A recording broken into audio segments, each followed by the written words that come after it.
Shaughnessy School, and the Sullivan School. And we have some citations to present. But before we do that, let us all rise and salute our flag. I pledge allegiance to the flag of the United States of America and to the republic for which it stands, one nation, under God, indivisible, with liberty and justice for all. Thank you. Madam Clerk, roll call, please. Ms. Martin. Here. Mayor Caulfield. Here. Mr. Conway. Here. Ms. Doherty. Here. Ms. Fattacante. Here. Mr. Leahy. Here. Mr. Leary. Here. 7 present. Thank you. The first spotlight of thanks will be to the Sullivan School. And I had the pleasure of walking, I think it was 10 miles. Was it 10 miles? Oh, easily. It seemed like 10 miles. All the way uphill. But I had the pleasure of walking with your principal, Edie LeBrun, and it was a lot of fun, but more importantly, the Sullivan School deserves an immense round of applause because they raised $2,500 for the Merrimack Valley Food Bank. How about putting your hands together for that?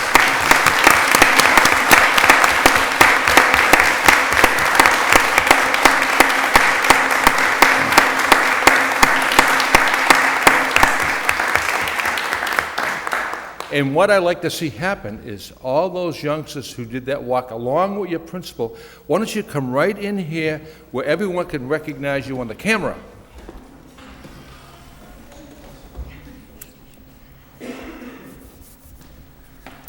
We also had some parents walk, and I think they deserve... Parents, bring the parents in too, yes. Their feet to the pavement. Yes. The parents who walked also. That was a grueling 5 miles. Uphill both ways. It was. Those hills behind Sullivan, it is uphill. Lots of ways, huh? I hope the camera's picking you up with your, maybe if they line up along those desks there, maybe they may pick them up better. Put the little ones in front, probably. Okay. No. If you line up, there you go, there you go. That's wonderful. Now, this is from the mayor's office, but it's from the school committee, the city council, and the 104,000 residents who reside in the city. And more importantly, it's probably from Jimmy Good and Amy Pessier from the Merrimack Valley Food Bank. And you don't realize what you did and how many people you have helped out. And this is a citation. Be it hereby known to all that the City of Lowell and the Commonwealth of Massachusetts hereby honors the Sullivan Middle School upon the completion of nearly three-mile walk to benefit the Merrimack Valley Food Bank. Over 500 students in grades 5 through 8 participated in a walkathon that raised $2,500 for the food bank. The entire City of Lowell is proud to honor the Sullivan Middle School, given this 5th day of November 2008 by Mayor Caulfield, the school committee, the school administration, Superintendent Chris Scott, and everyone who resides in this city. God bless you for what you did.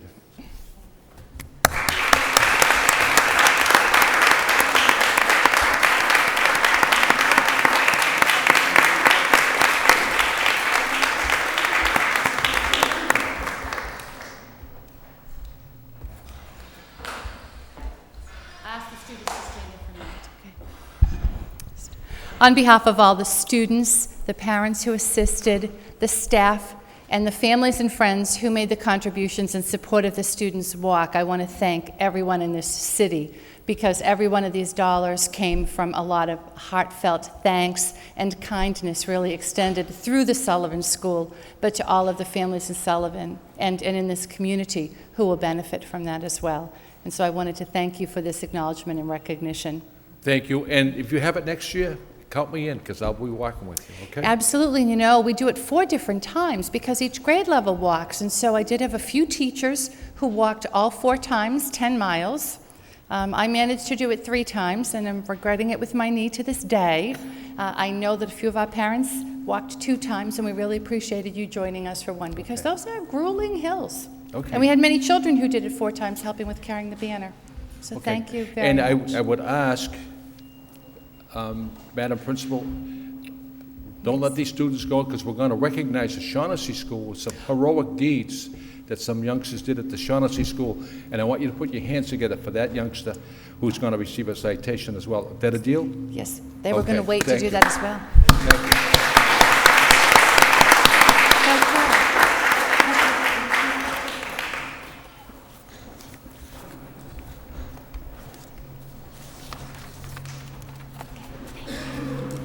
Nice job.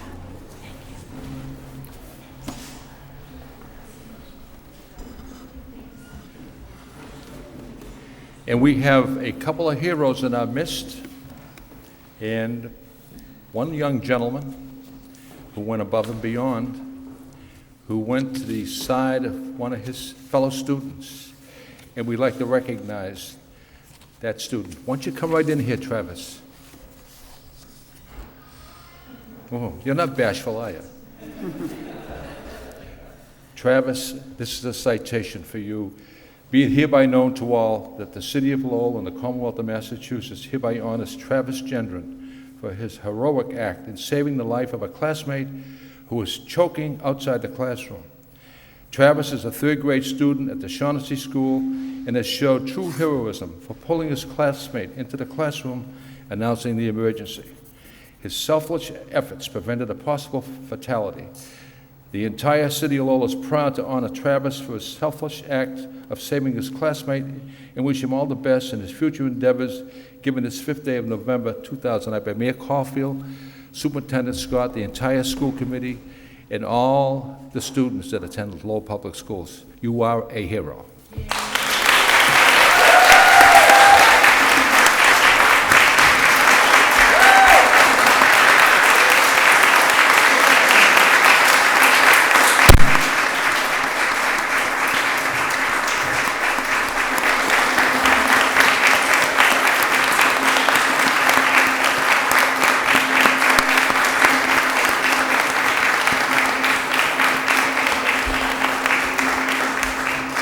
And I have one other hero we must applaud as well, because this woman really saved the day. And this Regina Clancy, would you please come forward? Put your hands for this woman, because she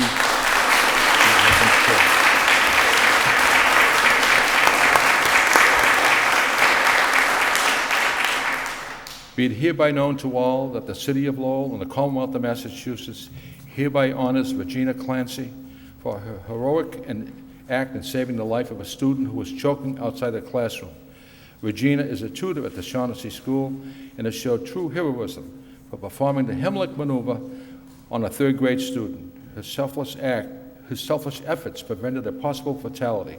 The entire City of Lowell is proud to honor Regina for her selfless act of saving a student and wish her all the best in all future endeavors, given this 5th day of November by Mayor Caulfield, the entire school committee, the superintendent's administration, and every student that attends the Lowell Public Schools. God bless you.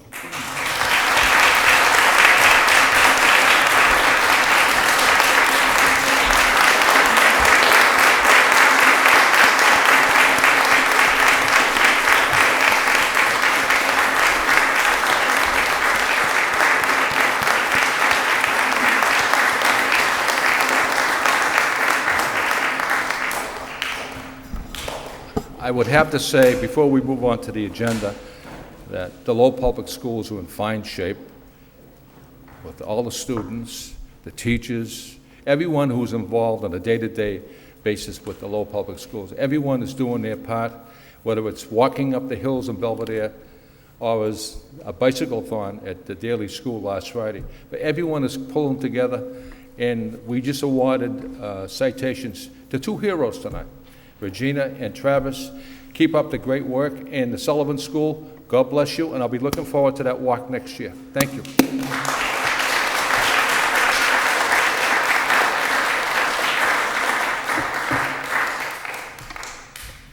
Madam Clerk, we had the roll call, okay? Yes, Okay. we're all set. If we can, The minutes thank now. you. It's the minutes that are next.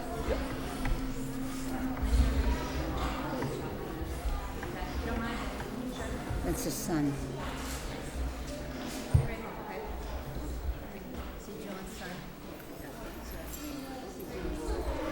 Yeah, yeah.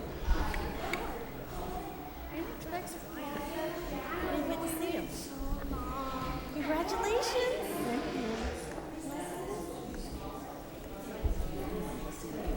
Yeah.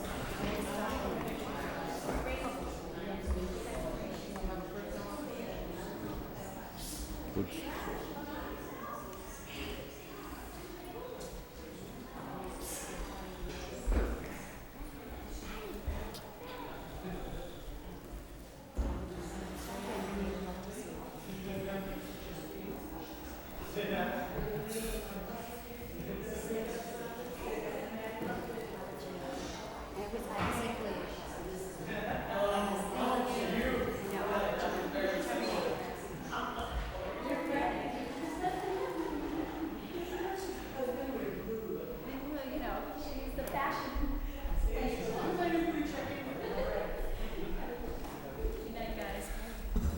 Thank you.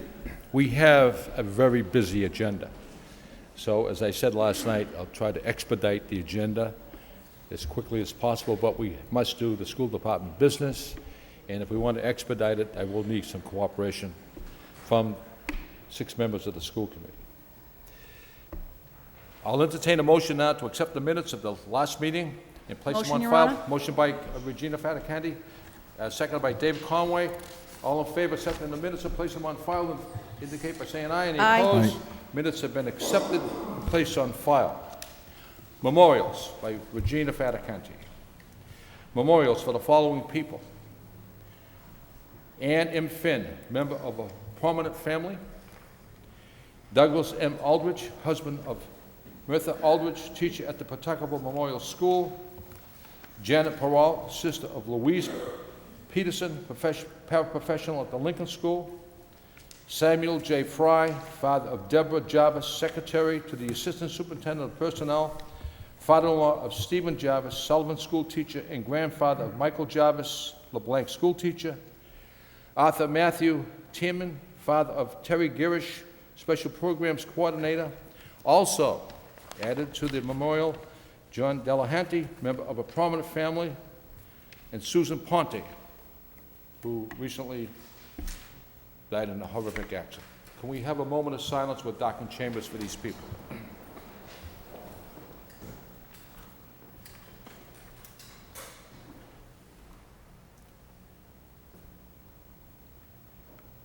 Thank you. May they rest in peace.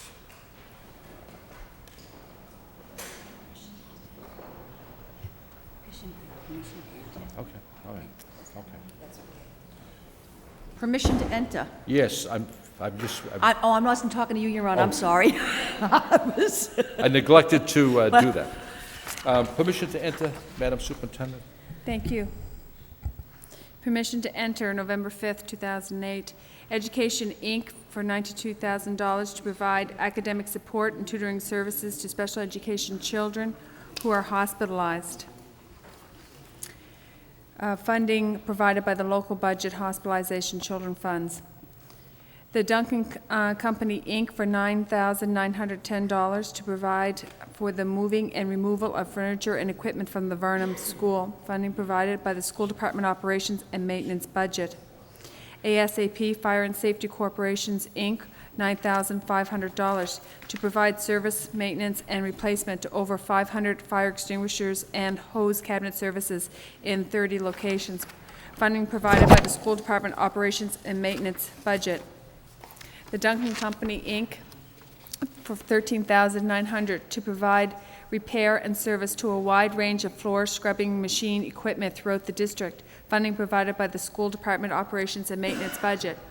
All American Sports Corporation, $14,895 to provide for the annual reconditioning of sports gear and helmets, 24-hour repair and service of equipment, and the purchase of new equipment and helmets. Funding provided by the School Department, Lowell High School Athletics Department. Mid-America Administrative and Retirement Solutions, Inc., $54,000 to Plan Administration, Professional Review, and IRS Tax and Regulatory Compliance Services for the Lowell Public Schools 403B investment programs which are funded primarily from voluntary salary reductions made by the members' district employees in the Lowell Public Schools, funded provided by the school department local budget. That's all, Your Honor. Any discussion or debate before we take a roll call? Move approval, Your Honor. Move approval by Ms. Fatacanti, seconded by Ms. Doherty. Roll call. Miss Martin? Yes. Mayor Caulfield? Yes. Mr. Conway? Yes. Miss Doherty? Yes. Miss Fatacante? Yes? Mr. Leahy? Yes. Mr. Leary? Yes. 7 yeas, approved. Moving on with the agenda, unfinished business, the extension of Christmas break. Thank you, Your Honor. There was a motion to extend the Christmas break for 2 days, and Jay Lang, Assistant Superintendent of Finance and Operations, was asked to assess the cost savings associated with closing the schools for 2 days during the winter break. I don't know, Mr. Lang, if you want to address the issues associated with, it was difficult for us to come up with the exact figure, but Yeah, it was difficult to put a dollar figure on what the savings might be. Only to say, obviously, if we run the heat at the break season for a couple of extra days, it certainly would result in a savings. And then the only other issue I could offer was just some anecdotal information from staff in the different schools that have visited. A lot of people are asking about it, and certainly was received positively by the staff in the schools. But the committee would need to decide one way or the other. Your Honor, I'm going to make a motion. Ms. Doherty? Go ahead. Thank you, Your Honor. Through you to Mr. Lang.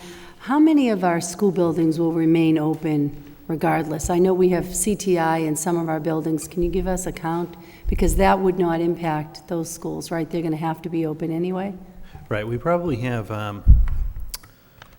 of our 24 or 25 facilities, there's probably 6 that would have to remain open, like with regular heating, because kids will be in the buildings. The other schools will still have custodial staffs and whatnot. But typically, even during the school vacation weeks, we run the systems at a lower rate than we would run if kids aren't going to be in the buildings. So in those buildings, we would still realize the savings of running the schools at the lesser rate. So just to clarify, we will have custodians in all the buildings? Yeah, the schools will still be open for business. You just wouldn't have kids there. But during a normal school vacation week, we would run normally on if school vacation kids went out Friday afternoon, that Friday night we would put it on a vacation cycle. So the schools would shut down, not shut down totally, but they would turn down the temperature for the weekends. It would come back up, maybe in the 60-degree range, something like that for the week, as opposed to maybe like another 10 degrees, 70 if there were kids in the buildings. So there would be a savings issue. We haven't done this before, so I couldn't actually go back and look at what the savings would be based on the usage in the schools. But obviously, if you did lower the heat, it would result in a savings. Great, thank you. So the last day of school, Jay, would be December 21st if this passes. No, Friday the 19th would be the last day that the kids would come to school with the staff, and then we would be taking off. Currently, it's It says right scheduled here, for... the Tuesday, December 23rd would be the last full day before the Christmas break. No, that's what it is now. That's what it is now. That's what the calendar If calls you- for now. If you shorten it by 2 days, it'd be The weekend. December- Yeah, but the weekend you wouldn't be there Oh, either. okay, I'm sorry, it'd be December 19th? Yeah, Friday the 19th would be the last day of school for classes for students and teachers. Ms. Fatacanti? Thank you, Your Honor. I'm going to make a motion that I believe that we will close for those 2 days. We have in the past done this, Your Honor, but it was so long, it was prior to Mr. Lang coming aboard, so I can understand why he wouldn't be able to find any records for it. We did save some money. We saved the cost of the heat, we saved in the cost of the lights, and then we make that up in the end of the school year when we're not needing the heat to be turned on. Motion by Ms. Fatacanti to adopt the extension of Christmas break. Anybody have a second? Second? Second by Mr. Conway on the motion.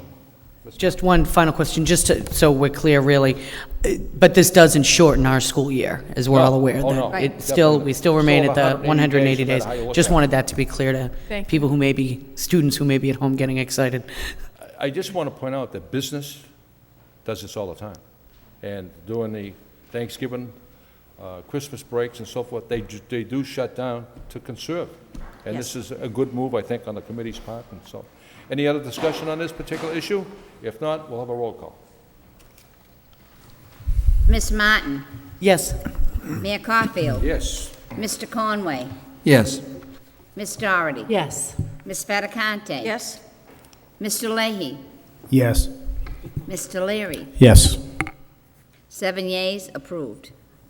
Okay, we're moving on. Public participation, any public participation? If none, I'm going to move on to the motions. Motions by John Leahy, request that the superintendent contact the appropriate city department to have the paper recycling dumpsters at our schools picked up on a regular basis, seconded by Ms. Martin. John? Thank you, Your Honor. I have spoken to Mr. Lang on this. What I'm referring to is we have these paper dumpsters for recycling bins outside of the schools. And the problem that I see is they never get picked up on a regular basis. And the paper's overflowing and it's blowing all around the parking lots.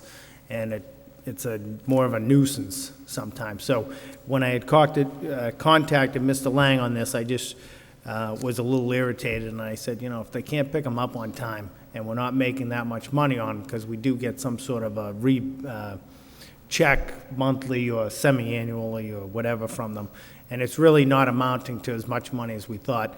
I just wanted to make sure we put them on notice that we'd like you to have them picked up regularly instead of littering our parking lots. So that's what the motion was about. And it's the city's responsibility to make sure that those are picked up? No, it's school department. School It's some department. sort of we get a little bit of money back from the amount of recycling that the schools Well, do. you said contact the appropriate city department. Oh, well, at the time, I wasn't sure which, I kind of referred to city as general school But department. it's not the side. city, it's the school department. Yeah, yes, you're correct. I just put that in I'll as a change the generic motion. term. I'll change it. Okay. So who is in charge of that happening? It's a private contract. Okay. Mr. Lang's on top of it. Yeah, briefly, we did have a talk with them. It's a private company that a lot of our schools do recycling with.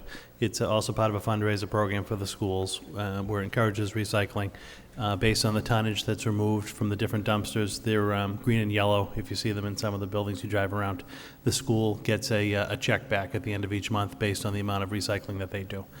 So we have talked to them and just asked them to take a look at their recycling schedule. We've got our custodians in the buildings trying to coordinate with Brian Curley. If they are seeing them be filled quicker than normal, I think the regular cycle is maybe like once a week now. If they're being filled quicker, they can add an extra stop each week to pick them up. So I think we're on top of it now. But if you do happen to see it happen at a particular location, just let me know. Any other discussion on the motion? If not, all in favor of the motion signify by saying aye. Any opposed? The motion carries. Motion by John Leahy. Request is that the superintendent or the mayor explain to the committee why it takes so long to pay on medical bills from staff members. Seconded by Mr. Leary. Madam Superintendent. Thank you, Your Honor.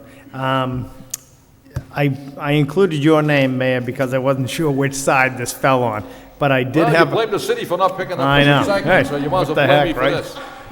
I did have a conversation with the manager today, and the manager let you off the hook. He assured me John, that... I was never, ever on a hook. I know. The city manager assured me that he thinks that this problem is being taken care of. The issue is sometimes school committee people get calls from staff asking why they're getting, I guess, threatening letters that their bills aren't paid. If we had a workers' comp issue and the bill isn't paid 6, 7, 9 months out, teachers, staff, they just don't want the bills and the harassing phone calls. So after speaking with the city manager today, he assured me that they're trying to resolve this and speed up to get their payments out faster so that, we don't get the calls from the collection agencies or So whatever. you're saying this is It's just a problem that happens to a few people every year. a that- workman's compensation? Yeah, if they're hurt at school or wherever Yeah. on the school grounds, so.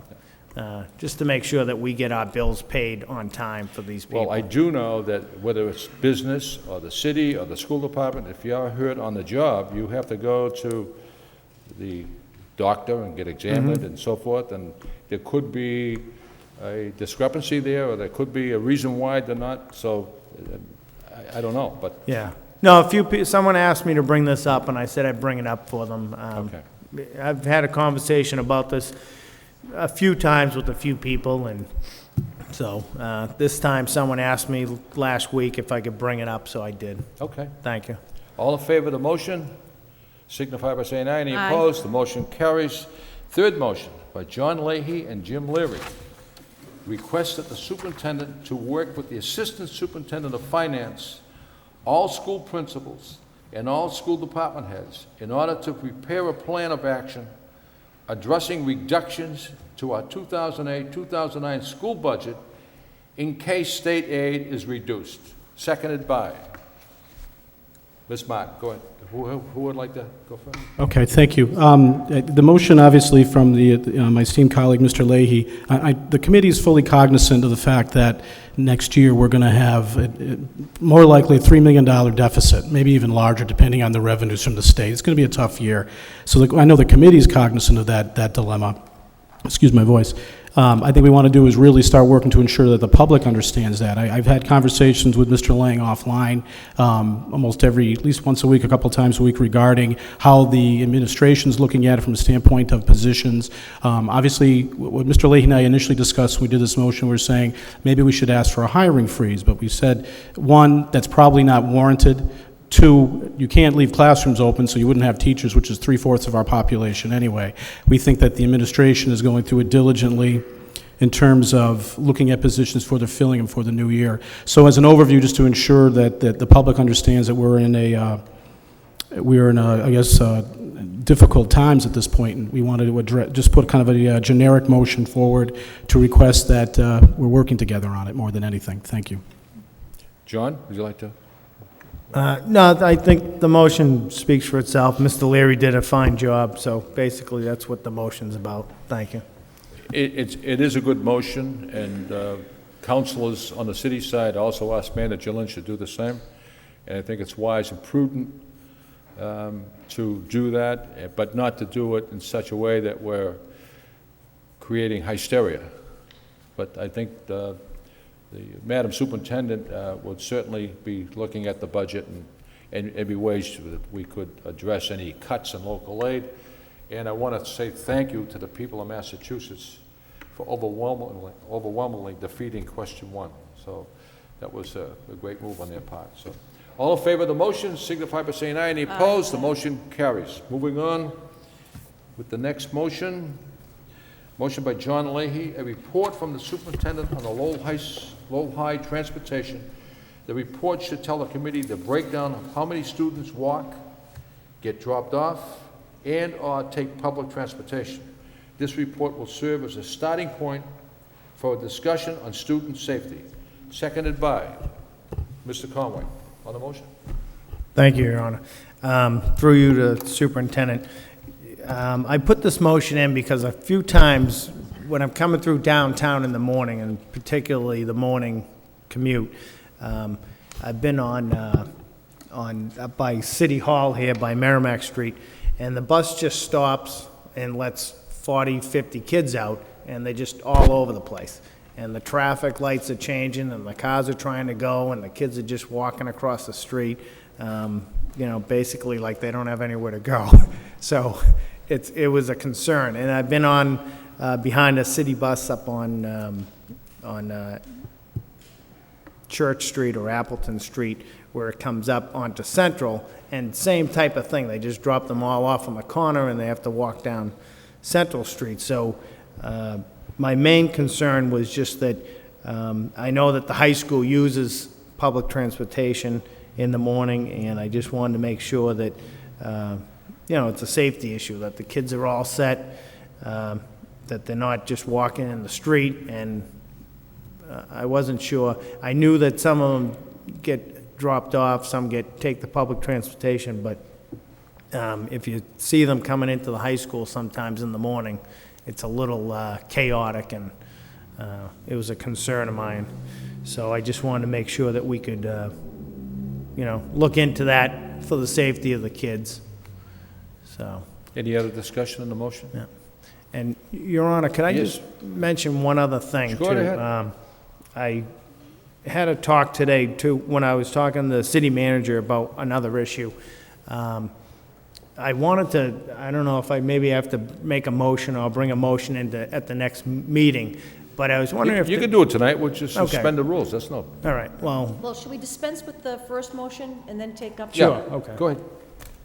All in favor of the motion presented by Mr. Leahy on the school transportation? All in favor of the motion, signify by saying aye. Any Aye. opposed? Motion carries. Now you want a motion to suspend the rules? Motion to Sure. suspend the rules, Your Honor, for Mr. Leahy. Motion to suspend the rules by Ms. Fattacani, second by Mr. Leary. All in favor of the suspension of the rules, signify by saying aye. Any opposed? Aye. Suspensions are in order. I'd like to bring in a motion tonight, for the sake of discussion, that the school committee and the city council get together and try to come up with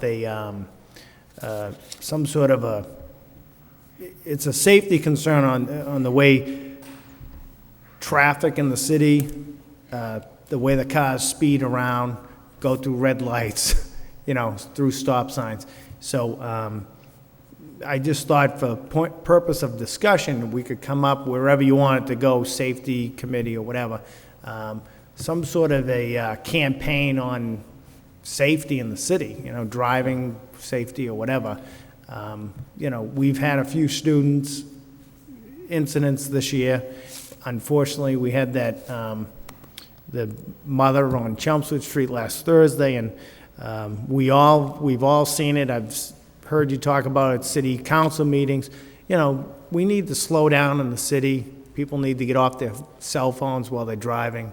And I just think as a city, both council and school committee could put their heads together and work with city manager, superintendent of police, and try to do something. On the city council side, Councilor Kazanjian is the chairman of the Neighborhood Traffic Subcommittee, and we would, So why convene don't a... we, if I can suggest, Your Honor, we'll have the safety subcommittee from the school committee, meet with the subcommittee Yes, on traffic, yep. and then report back here as to what kind of a campaign that we could mount with the paper, the radio, and through other actions to make people more mindful about their driving habits. We could have the subcommittee meeting held here on TV, and both subcommittees bring forward an action plan. I do know that Council Rita Mercer is strongly pushing a serious fine for jaywalking. Mm-hmm. And that's very serious in the city. I mean, and not to point fingers at anyone, but we do have young people who think they're invisible. They can just walk out in the middle of the street in front of a car, and I had it happen to me tonight. Three youngsters walked out in front of me, and it's a miracle they don't get injured. So we'll make that happen. Okay, All right? thank you. I'll second Mr. Leahy's motion. The motion was seconded by Ms. Fattacani. All in favor of the motion, signify by saying aye. Any Aye. opposed? The motion carries. And Ms. Fattacani, I will get Council Kazanjian to get in touch with you, and we'll make this happen. And I agree with you, John. Speeding in this city is atrocious. Yeah. And people think it's the secondary roads in the city are a highway, and it's ridiculous. It really is. Yeah. Thank you for It's a good suspending the motion. I'm rules. glad that you brought it forward. The last motion of the evening, motion by James Leary, requests the superintendent provide an updated report to the school committee regarding the status of our new technology purchases for each school, which resulted from monies provided from the 2008-2009 school budget and the Microsoft suit. Seconded by, by Mr. Leahy on your motion. Thank you, I appreciate it. We made major purchases this year, close to $1 million, that are going to be going throughout all the schools. Just like to get a report in terms of where the purchase has been made, when are they going to be ready, set in these particular schools? Is there going to be a delay? Is there any holes where we need to plug in next year's budget? It's kind of really a budget preparation, because granted, it's a huge purchase, but we've been, we all know we've been not spending as much money as we had have liked to in past years. But this is going to be a significant purchase that this school committee approves, so I'm kind of interested to see how it's working and where we're going. Thank you. Okay, any other discussion on the motion? If not, all in favor of the motion, signify by saying aye. Any opposed? The motion carries. We're going to turn now to subcommittees, and I would ask the school committee, when you make your report, if it's a report of progress, let it be known. And if there's motions in that particular report that needs to be voted on, also let that be known. So I'm not trying to cut this meeting short, but if we can expedite the reports and so forth. So if it's a report of progress, we'll listen to every sentence, every word in the report. If it needs to have a roll call vote on a particular motion, just let us know that, okay? First subcommittee report is Special Education Report and Approval of the Minutes of October 6th by Jackie Jobity, Chairman. Thank you, Your Honor. We actually had 2 items, and there are 2 motions. So if I could just talk about each one. The Special Education Subcommittee did meet on October 6th. Present were myself and subcommittee colleague Connie Martin. From the school department, we had Superintendent Chris Scott, Assistant Superintendent Ann Murphy, Special Education Director Deb Westerways, and Special Education Chair from Lowell High School Jennifer McChrystal, as well as parent George Peterson.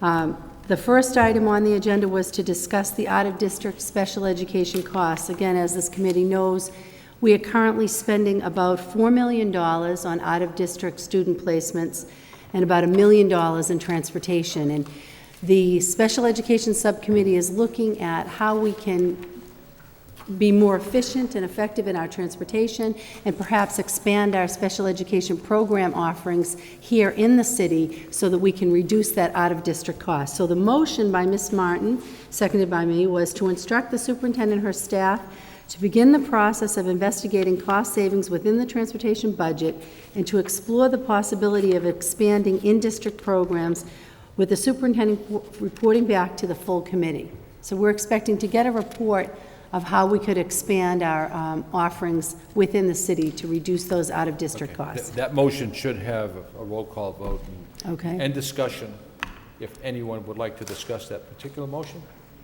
No. Okay. Why don't we have a roll call vote on that? So is it going to be by Ms. Martin and Seconded by you? me. Okay. Thank you. And that deals with directing the superintendent to do a specific task. Before we do that, Madam Superintendent, would you like to weigh in on that particular motion? Or No, I appreciate the motion, and you I agree with the motion? most definitely. Okay. Thank you. Okay. Roll call. Ms. Martin, Yes. Mayor Caulfield, Yes. Mr. Conway, Yes. Ms. Doherty, Yes. Ms. Fattacante. Yes? Mr. Leahy, Yes. Mr. Leary, Yes. 7 yeas, approved. Thank you, Your Honor. The second item on the agenda had to do with our after-school program offerings, particularly for students with special needs. During the course of the discussion, it was became clear that we seem to be doing we have more programs for K to 8 students with special needs. That once we get to the high school, there's more we could be doing to outreach to that community, to get them involved in student activities. So the motion actually has a number of steps, and it was by Ms. Martin. We're recommending, seconded by me, we're recommending to the full school committee that these steps be taken. First, a special education teacher be designated as the liaison for the life skills students and their parents in accessing after-school activities, that we make one person responsible for helping to coordinate those offerings. 2, a system be developed to measure the impact of this position by looking at the increase in participation in after-school activities by life school students. We want to go back and look at what kind of impact that has. 3rd, a presentation to the general education and special education staff about the benefits of having special education students fully participate in the life of the Lowell High School community. So really try to communicate more between general ed and special ed teachers, just let them see the benefits. I don't know if my colleague wants to weigh in on this, but during the discussion with, as I mentioned, the chair of special education at the high school was there, Jennifer McChrystal. She was confident that her staff could handle these additional responsibilities. It was not something we'd have to go out and hire a person to do. It's just expanding. You're just redirecting right. To really try to communicate with parents, get more kids involved in these programs. And so that would be the recommendation to the full committee. Okay. And there's no costs involved. That certainly deserves a roll call vote. The motion seconded by Ms. Martin. Any discussion? Any debate? Roll call. Ms. Martin? Yes. Mayor Caulfield? Yes. Mr. Conway? Yes. Ms. Doherty? Yes. Ms. Fattacante? Yes? Mr. Leahy? Yes. Mr. Leary? Yes. 7 yeas, approved. So the meeting adjourned at 8:14? Okay. Thank you. Thank you, Jack. Thank you. Reporters report. The next, Can we accept the reporters report of progress? and place Move on approval file? to accept the next- report, Your Honor. accept the reporter's report of progress by Ms. Fattacante, seconded by Mr. Conway. All in favor, accepting the report as progress, indicate by saying aye. Aye. Opposed? The next next report, subcommittee report, is a finance report by James Leary. Thank you, Mayor. The first two items are definitely reports of progress. The first agenda we looked at, I'm sorry, let me back up. Attending the meeting were myself, John Leahy, and Jackie Doherty, the superintendent, and the Assistant Superintendent of Finance, Jay Lang. The first two items are reports of progress. They were based on, I guess one of them was based on a motion that you brought, Mayor, regarding the employee overtime and stipends report. And also we looked at the quarterly financial report. The quarterly financial report, the personal and non-personal expenditures are in line for this time based on where we should be.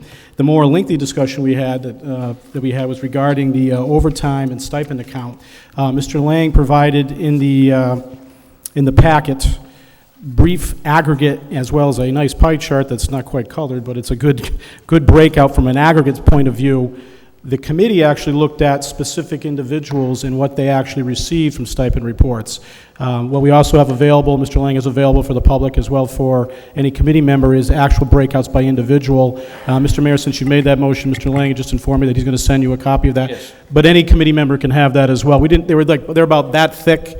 Instead of mailing them to your house and having them about as thick as my waist, we said, if you want them, you can come get them. They are available. And Mr. Mayor, since it is your motion, you should have one by tomorrow afternoon. Well, my motion was the intention that everyone would get that report. Yeah, and I guess if anybody wants one, they can definitely have it. It's not a question of that, but they are about 36 inches thick. They are very thick. We did go over them for about an hour and a half. From our standpoint, there wasn't anything unusual. If you look at the information that is provided, it is aggregate information. You look at the pie chart or other charts regarding specifically where most of our overtime is going, it's predominantly the maintenance staff, which makes sense. In addition to that, you're also looking at security guards, the Lowell High School HVAC tech. That's an individual who's not only fixing the HVAC equipment at the high school, but is also maintaining them. So that makes sense from that standpoint. If you look down at other numbers like bursar, there was like $1,700. Budget analyst, $1,400. So a lot of it is during budget time. There may be additional work. But the larger numbers with the custodians, security guards, the HVAC technicians, pretty much line up where they should. I think next year what the committee was discussing is that we've cut a lot of our overtime budget in terms of the custodians and other line items to save positions last year, because last year was as difficult, that we need to make sure we're working on that to ensure we're within the budget. If there's any questions or concerns, Mr. Lang can address them tonight. Again, I encourage you, again, Mr. Mayor, since it was your motion, you're definitely going to get one handed to you tomorrow. If any committee member wants it, by all means, please, or if the press wants to take a look at it, by all means, do so. We have them available. I'll keep that report right in the mayor's office, so if anyone wants to look at the report, they can. Yeah, absolutely. And if you want a copy, Mr. Lang made 4 copies. Again, they are, in attempting to be like Mr. Leahy, Ms. Doherty being green, we didn't want a copy. Literally, these things are pretty large. And again, they didn't have any red flags or any alarms, but we do want folks to feel comfortable with looking at them. So I make that as a form of a report of progress, a motion for report of progress for both. Accept the report of progress from Mr. Leary from the Finance Subcommittee, seconded by Ms. Fattacante. All in favor, signify by saying aye. The report has been accepted, placed on file as a report of progress. There's one item that there were actually a vote taken. It was regarding the grant writing consultant position. The superintendent discussed basically she provided, which is in the pamphlet for your review, a outline of a position that was more of an employee-employer relationship. There was lengthy discussion regarding the fact that the Finance Committee, as well as other members like Mr. Conway in particular, had particularly discussed having something more in the lines of a consultant position. So after much discussion, motion. Ms. Doherty, Mr. Leahy made a motion, Ms. Doherty made a motion, second by Mr. Leahy, to recommend to the full school committee that we have a position posting for a consultant and to utilize funds within the existing superintendent's financial account, which I think is $7,500.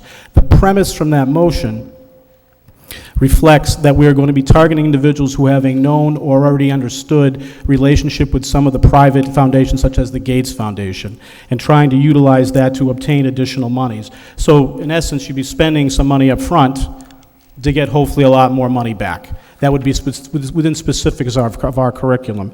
So that motion was made by Jackie Doherty and seconded by Mr. Leahy, and it was approved 3-0. So I make that in form of a motion tonight that we allow the superintendent to use the funds within her financial account to see whether or not we have any positive advantages of going to a grant writer to secure private funds. Thank you. Motion presented by Mr. Leary, seconded by Ms. Doherty. Let's take Ms. Martin.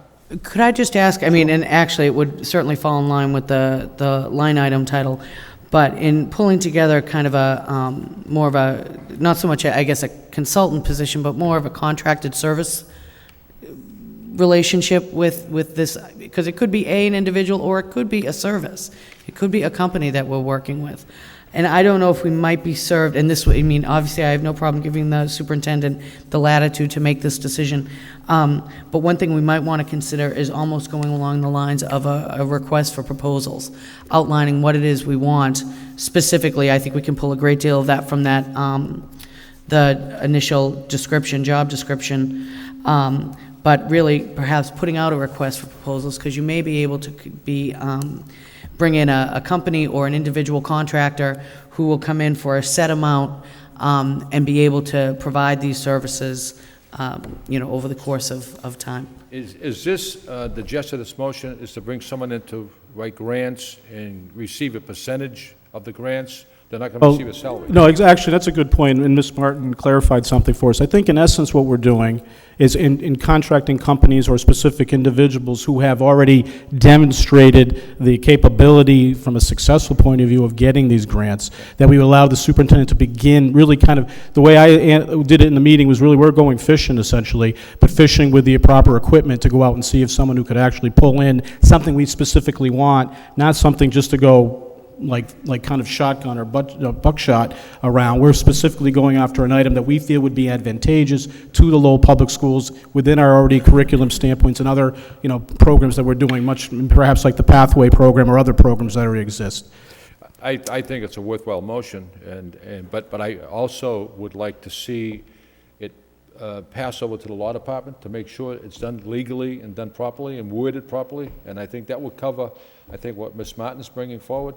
And if our law department drafts, and the superintendent can get involved with it as well, but I think we have to legally set up some parameters. Sure, I think we do that already, actually, because Mr. Lang, for an example, is we contract with computer companies to do basic maintenance that we don't already do, and I think any type of contract would have to automatically go before the law department. Right. So I think that I put that in the form of a motion.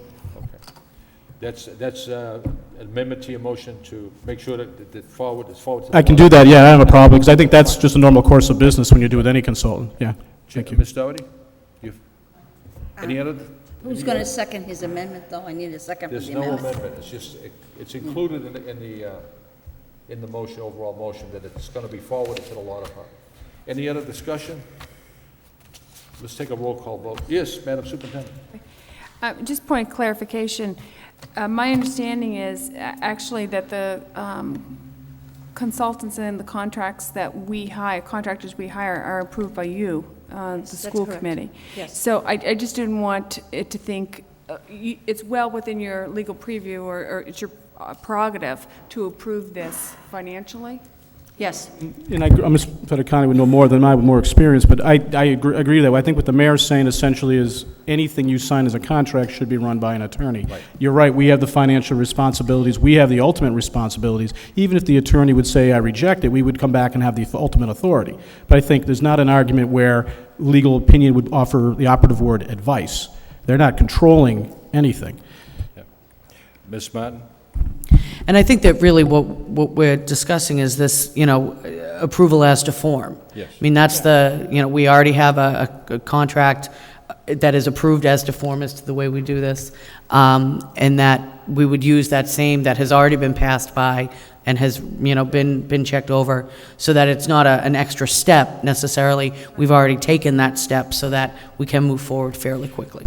Your Honor, I believe Mr. Lang has something to offer. Oh, Yes, sorry, not trying to belabor this. This actually may not trigger, depending on the monetary value, the need for an actual formal contract with the city. We're required under Mass General laws to comply with Chapter 30B for any procurement of services. So if we were to go out and issue an RFP or an invitation for bid, and the services we're going to contract for would be under a financial threshold of, say, $5,000, we could actually not have to have a formal written contract. The city practice is to just issue a purchase order, which serves as your binding agreement. There would be a scope of services and whatnot. But if and there could be a situation come up where you're going to contract with a person through that type of a process for $1,000 or $2,000 for one particular job, so it would not trigger going to the law department for review. It only would in the city policy is if it hits the financial threshold of $5,000, would it trigger a financial review by the city's law office. So I just wanted to be clear on that. yeah, but I still support the motion to send it to the law department, dot the I, cross the T, make sure we're in some legal foundations here. Ms. Fatico? Your Honor, I think what we're looking at is two things. I think we would go to the law department so that they could approve the form. Right. And then we would approve the contract. The law department would have nothing It's to a do with simple approving the process. contract, right. And- So I and- think that we would do both things at the same time. And once again, dot the I, cross the T, the law department will give us the blessing, say, this is fine. If we don't do that, and they find something wrong, we'll have egg on our face. So Ms. may I Martin? ask one question, how quick are we looking to do this? Because sometimes it takes a little bit of time for something to get out of the law department, and I wouldn't want us to delay any action, maybe 30 days, start to finish? I agree. I think the thing, we should put a time frame, because this is something we want to we want to Absolutely. move now, because we're going to be facing significant budget cuts. So I would Right. definitely think that's a wise move to make. And it is, it's not an unusual contract. It's basically, like you said, approved a form. It's not something that's different or unusual. So I would definitely support putting a time frame so we can get this moving. Thank you. If the superintendent drafts a form with her administration and fax it right over to Chris O'Connor will get on it right away. And it's just a simple thing. Okay, so 30 days. Yeah. Great. Be done before that. Ms. Martin? Can I just ask, because so the standard practice then for the city and for the school is that if it meets a specific threshold, that's what triggers this? Yes. Is that, am I correct in that, so that all city departments need to submit any contracts over, is it 5,000? Yes, including all city departments, including the school department, would go through the same process. We all have to comply with the same bidding laws. What I was just trying to get out there was the fact that this may not necessitate Right. an actual official formal contract from the city. But we would work with the city solicitor's office on a review of, say, the RFP, if that were going to happen, just to make sure it was, legally sound. But I'm just saying, once there is actually an award, depending on the financial threshold, it may or may not trigger different processes within the city. So we'd basically be adhering to We'd the adhere to the established current city practice. policy. My thought is, I don't want us to suddenly be sending things to the law department that policy says that they, that they don't do, that It's if just a something's review- triggered. A review of this draft. It- This is I something we've think- never done before. Well, we enter into contracts quite often. Not on this particular issue. Yes, we White- have, Your Honor. white Yeah. grades. We actually have done so. This is not new to us. It might be new to the law department, but in my tenure here and in Ms. Martin's tenure here, we have certainly executed a number of contracts like this where we've never run it by the law department because it wasn't necessary, because we have a form. Based upon their policies, we already have a form. So it's actually making the law department do more work than is necessary. Well, the motion is to refer this to the law department and... Well, wait, you know what, can I interrupt? I mean, I didn't, and I guess if they have a certain policy, Mayor, we shouldn't be adding to their policies.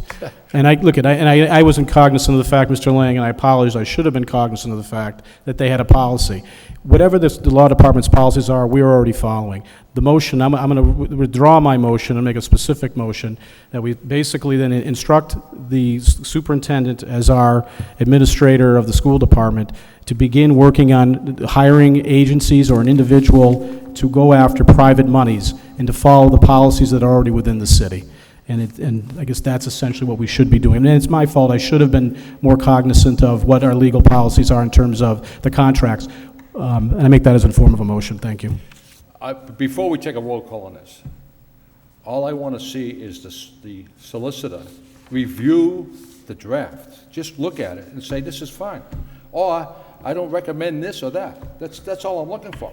And it's a little protection when we go out on this contract. Simple. I'm seconding Mr. Leary's motion. What's that? I'm seconding Mr. Leary's Second, motion. roll call on the motion. Ms. Martin, Yes. Mayor Caulfield. No. Mr. Conway, No. Ms. Doherty, Yes. Ms. Fattacante. Yes. Mr. Leahy, Yes. Mr. Leary. Yes. 5 yeas, 2 nays, motion passes. Anything else, Mr. Leary, in the report? Accept the report as report of progress by Ms. Fattacante, seconded by Mr. Conway. All in favor of the report, signify by saying aye. Aye. The report has been accepted and placed on file. The next subcommittee is Joint Safety and Discipline Report. Regina Fattacante, Chairman.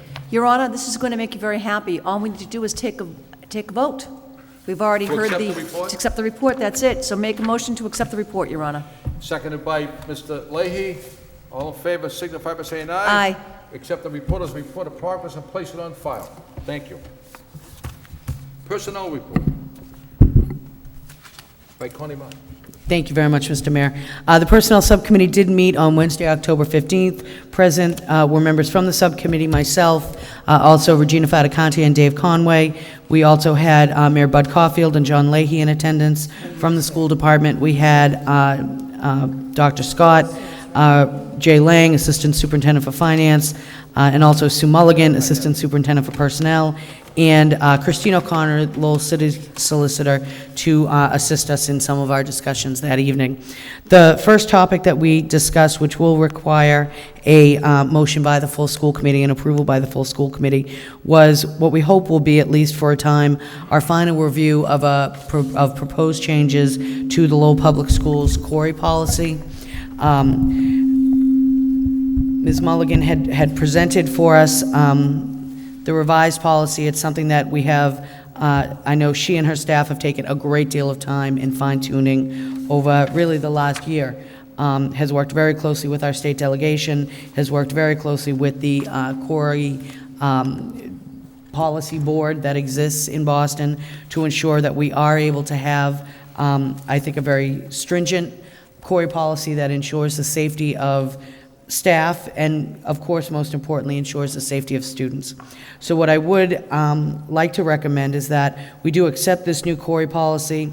It ensures that we will be doing out-of-state quarry checks on individuals when they have lived in any other state other than Massachusetts, so that anyone who is applying for a job or to volunteer in the Lowell Public Schools, if they have a residence outside of Massachusetts, we will check that state for a quarry or their equivalent criminal record check in that state.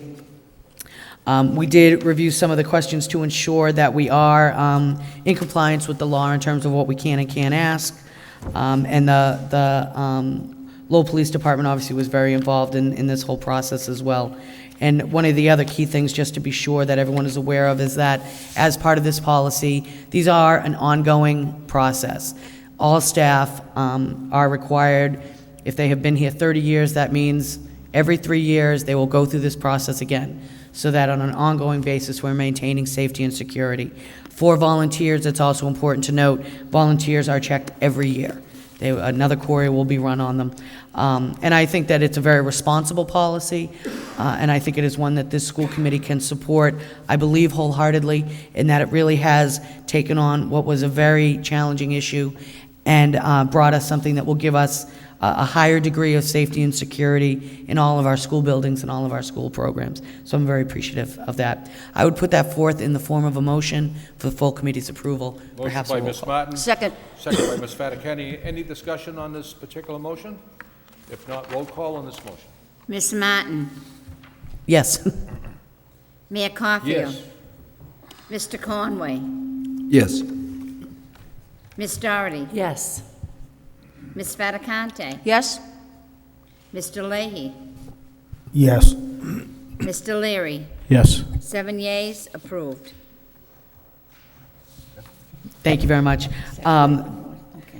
We also had a discussion regarding the current contracts that are in place for principals and other non-union staff within the Lowell Public Schools.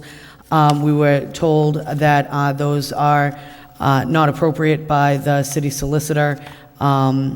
And then I think we have, in further discussions, been able to realize that in fact they are based on legal precedent, and that it is legal and in fact required for public school districts to enter into contracts with principals.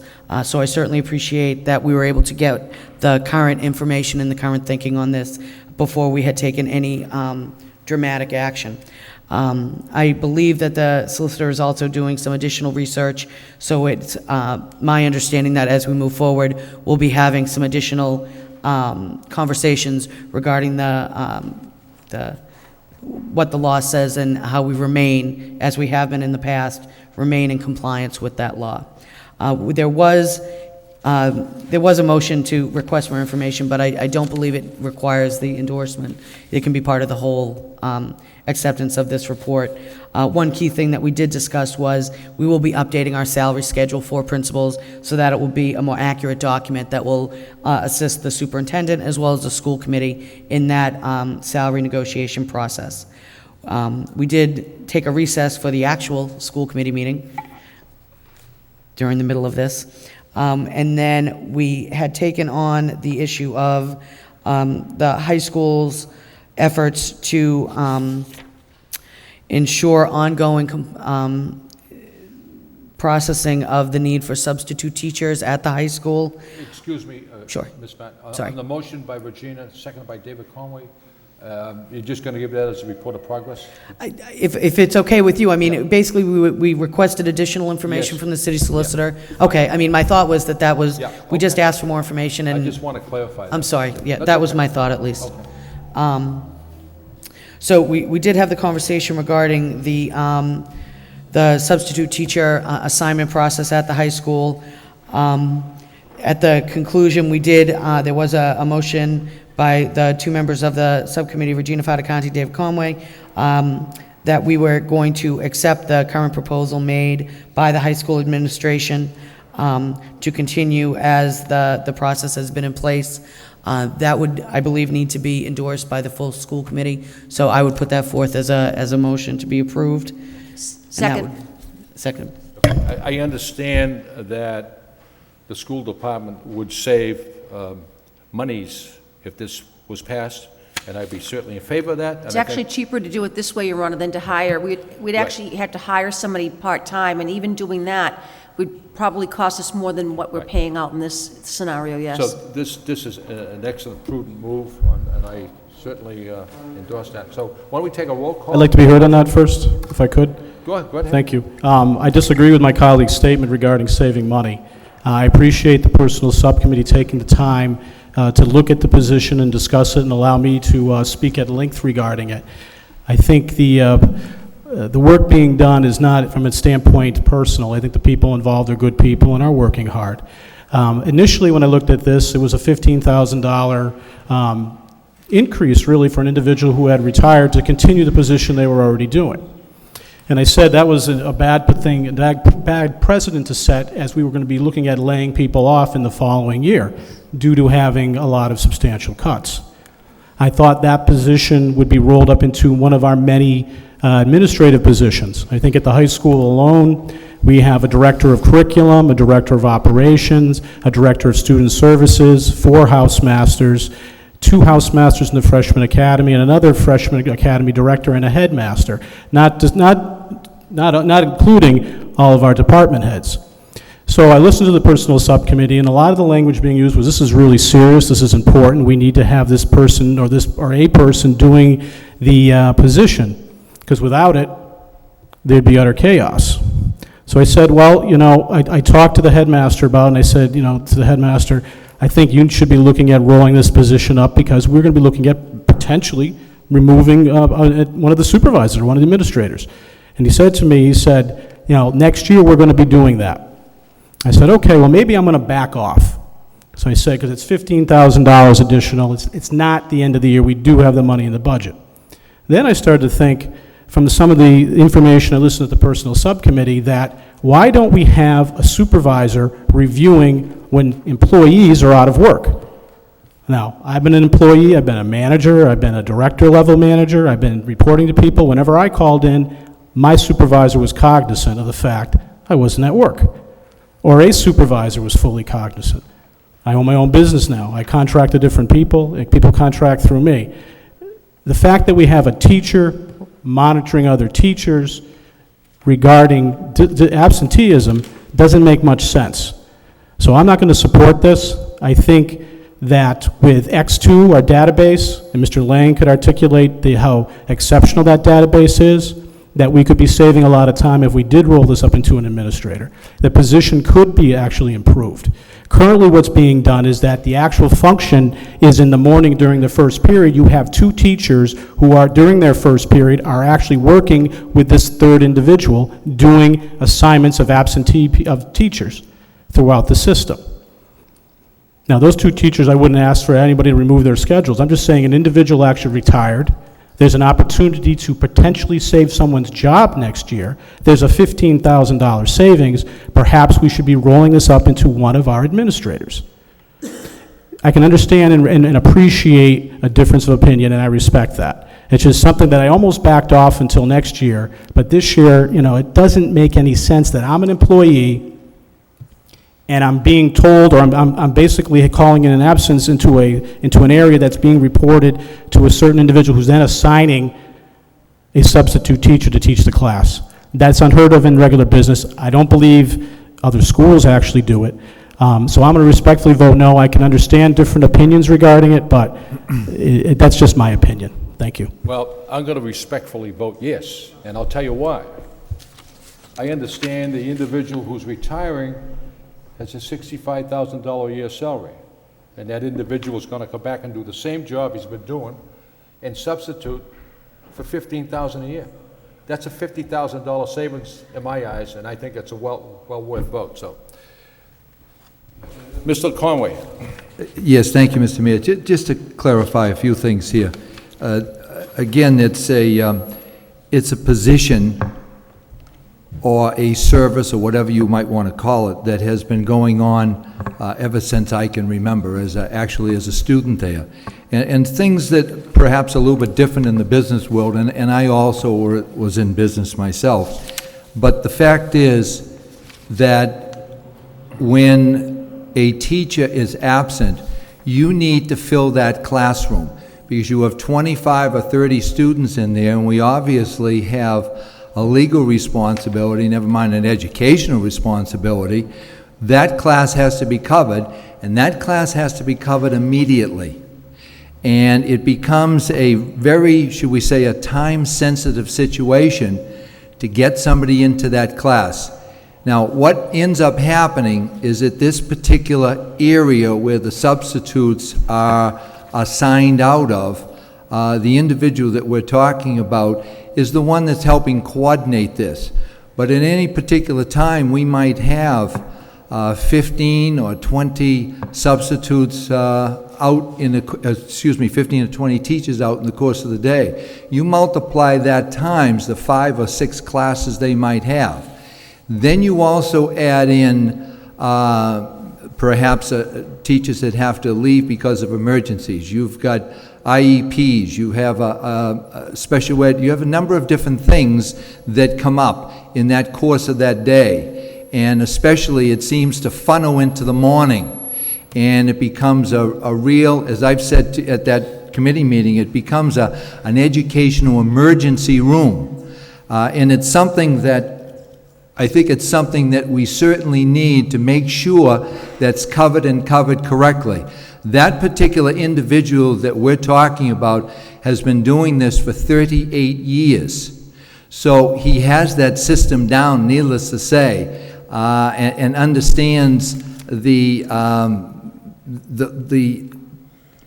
difficulties that can come up. and he's able to address those. All I can say is I'm glad he's doing it and not myself. And to address the fact that there are a number of administrative positions around, and Mr. Leary is absolutely right. There's a number of administrative jobs around. I happen to hold one of those administrative jobs for a number of years. I'm up there in my office with an office full of parents that I have to address situations that take place. This is reality. These are things that have to take place. We have problems, and we have to address those problems. We have students' concerns. We can't have a housemaster all of a sudden leave and be assigning teachers, substitute teachers to a classroom. It's impossible to do that. Because again, we would not be doing our job. I think that each and every one of those administrators, they have a job description and they have to follow it. And much of their day it's time sensitive. I can't go in as a housemaster and say, by the way, clear my schedule for the first 4 hours, I'm going to do something else. Because you have students coming in, you have teachers coming in, you have parents coming in, you have social workers, you have guidance counselors. They all convene in those different offices, whether it's the main office or whether it's one of the house offices. So, I mean, I understand the situation and I understand the difficulties, but once again, it's not as simple as what some people might think it is, because once again, it's not the business world. Yeah, the only thing I do know, Mr. Conway, is the school department's going to save $50,000 by addressing this. Well, let me just add to that too. I'm surprised the individual was willing to do that, because what happened is he's getting paid what a substitute's getting paid. That's what it amounts to. And I mean, we have a number of substitutes coming in. Nobody complains about the substitutes coming in, and yet we're complaining about this particular situation. Who helps direct those 25 or 30 substitutes every single day and cover those classes. I think the money is certainly well worth Ms. Martin, spending. Mr. Leary, Thank and you. then Ms. Doherty. At the risk of sounding like I am continuing the complaining, I do think that it would be helpful for you, Mr. Mayor, just because I think that some of the information is a little, requires a little clarification. A $65,000 position existed at Lowell High School. It was a teacher position. There were 4 classes, is that correct, that were being taught by this person that warranted a $65,000 salary. 30 years, of service to Lowell and its students. So for $65,000, we purchased 4 classes and 3 periods of clerical work, of ensuring that subs were where they need to be and all that. So really, if you want to break that down, the $50,000 paid for the teaching time. The $15,000 paid for the time doing this specific task. This individual will continue to be making the $15,000 for doing this specific task. So it's not a matter of savings. Just so, we can understand that it's not a matter of $50,000 in savings coming off our budget. I mean, that individual's retiring, the capacity for that teaching is going away. And $15,000 is not buying that back. I was with the understanding that the individual's retiring, the salary is $65,000 a year that the individual's receiving. Am I right? As a teacher and doing this administrative function. Right. The individual's going to come back and do the same job. No, he's not going to teach. He's not going to teach. No, But he's going to do the administrative function. For $15,000, he's going Correct. to take care of the substitute teachers. Right. So what it was a full-day position at $65,000 is now a 3-period position for $15,000. But if this individual didn't come back and substitute, you'd have to bring someone in to fill his... Well, that is really I guess where the complaining comes in. Right. That the idea that there are, in addition to the staff I know that Mr. Leary has referenced, we have 2 teachers who do this for 1 period a day. That's time they're not in the classroom. So we've made that investment. And I think that there are other, there are positions within the high school that quite clearly next year are going to be doing this. So there is, the potential is recognized by the administration at the high school that there is another way to do this job.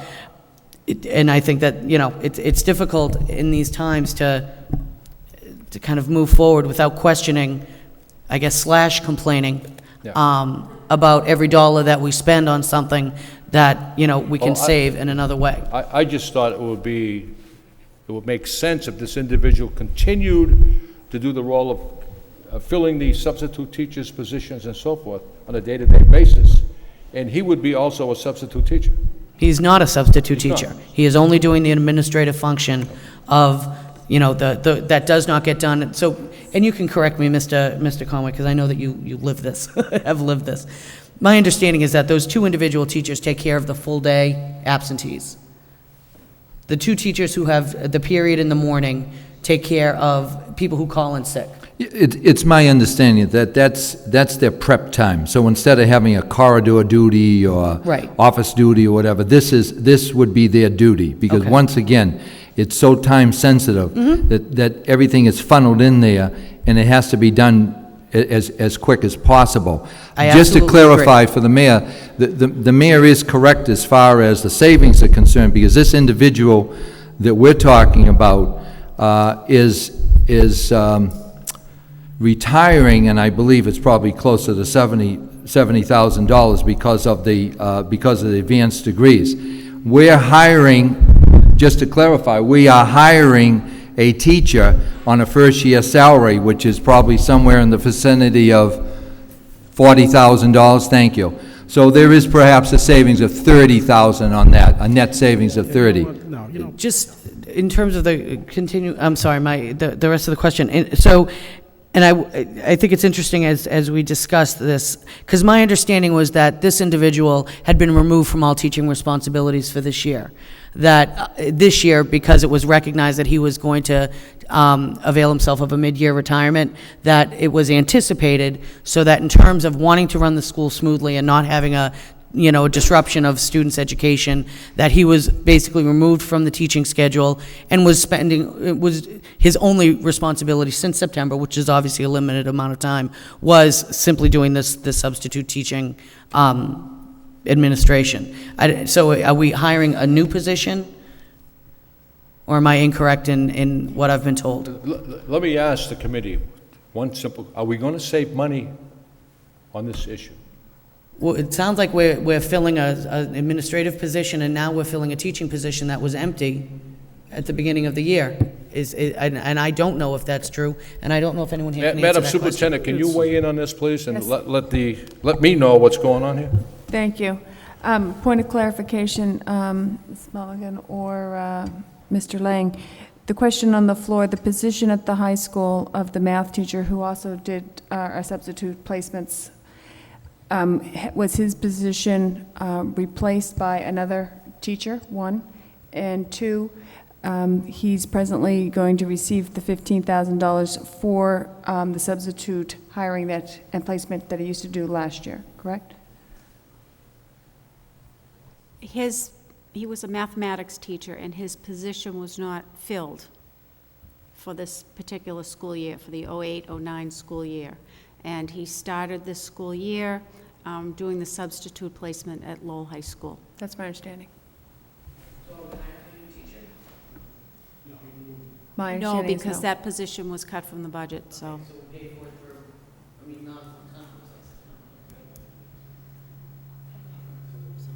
So that position in the budget's open. It's gone. Mr. Leary?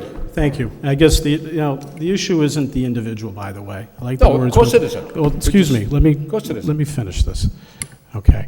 Regarding complaining, I don't know if I'm complaining, I'm saying there's $15,000 that we're spending for an individual to basically take 25 to 30, 35 to 40 teachers and sort them throughout the Lowell High School. That's an administrator's function.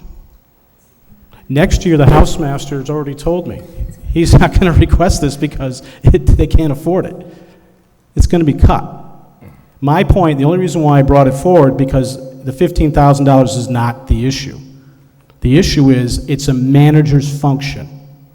A manager should have the responsibility of ensuring the classrooms that my colleague clearly articulated must be filled in the morning. We have sufficient of qualified, talented administrators that can do this regarding housemasters. I'm not suggesting that a housemaster do this function, although they could. No school that I'm cognizant of, certainly no business that I'm cognizant of, has individuals that are entry level or levels of experience reporting to a colleague for their position. It does not happen. It's not personal. The individual had a stellar career. His name shouldn't have been in the newspaper, which it was prior. The person is a good person. It isn't about that. What it's about is we want to manage things efficiently. The taxpayer pays a lot of money. We have rounded $140 million in our budget. It's time we do things efficiently and manage things appropriately. That's just my opinion. I respect differences of opinion. I'm not complaining. I respect your opinion. I respect Mr. Conway's opinion. I respect the individual doing the function. But to suggest that it's a $65 savings is incorrect. And I won't say any more tonight, but I just can't vote for it. It's not appropriate. It's something that shouldn't have happened for 38 years, in my opinion. And we can respectfully disagree. Before I Thank you. recognize Ms. Doherty, Mr. Leary, how long has this individual been doing this particular job? For decades. Then why did we That bring ain't the- it up? Then why did we I bring wasn't, this first, issue up first years of all, ago? well, to answer your question, Mayor, I never knew about it. Why did we bring this up years ago? Quite frankly, I never knew about it. I would have brought it up. I would have. I was first brought to my attention when an individual was retiring that they were going to take a part of the position, the $15,000 part of that position, and continue it. And I was like, well, that doesn't make much sense to me. That's all. Didn't know who was even doing it. That's all. It's a simple up or down, yes, no vote. That's my opinion for whatever it's worth. Thank you. Ms. Doherty? Speak Go first. right ahead. Thank you, Your Honor. I've been waiting patiently for my turn. I just want to say that I agree with my colleague on my left and my colleague on my right. That How did that ever happen? And I really don't want to belabor this point. I think the issue is we need to let the high school come up with a plan of how they want to do this, but not tomorrow. We've got 3,800 kids coming to school every day. Right. The motion that's before this committee, and I'm asking to move the question, is to accept the proposal for the current school year. So the high school knows that this committee wants them to come up with an acceptable plan for how to work with the substitute teachers and fill the classrooms on a daily basis. I understand it's a complicated, important job, as my colleague on my right has indicated, but I think that we can just move forward as the Personnel Subcommittee recommends with the current position so that we don't throw the high school in. There are 3,800 kids coming to school tomorrow. They can't, like this, come up with Plan B. And I think that we should just go forward, and I move the question. Roll call, Your Honor. I need a second for the... Second. Okay, second. Roll call on the motion. Ms. Martin? No. Mayor Caulfield? Yes. Mr. Conway? Yes. Ms. Doherty? Yes. Ms. Fattacante? Yes. Mr. Leahy? No. Mr. Leary? No. 4 yeas, 3 nays. Move the question passes. Roll call vote, no, it has to be on the question. On the personnel, any other motions, Ms. Would submit that as a report of progress. I believe that's all we, That's all, except the reporters, Well, this motion, what about this motion? there's no other motion. No, Ms. Martin made a motion, seconded by Ms. Fattacante, that this person fill the position for $15,000 a year. We just voted on it. We just took a roll call vote on it. That was to move the question. Now you have to vote on it. Forgive me. That was a roll call to move the question, which is a procedural thing to do, and now I would ask that we go back to so the we original voted against motion. moving the Roll question. call on the motion that's before us. Ms. Thank you. Martin? No. Mayor Caulfield? Yes. Mr. Conway? Yes. Ms. Doherty? Yes. Ms. Fattacante? Yes. Mr. Leahy? No. Mr. Leary? No. 4 yeas, 3 nays, passes. Any other reports? Except the overall report is a report of progress by Mr. Conway, seconded by Ms. Fattacante. All in favor, signify by saying aye. The Aye. report has been accepted and placed on file.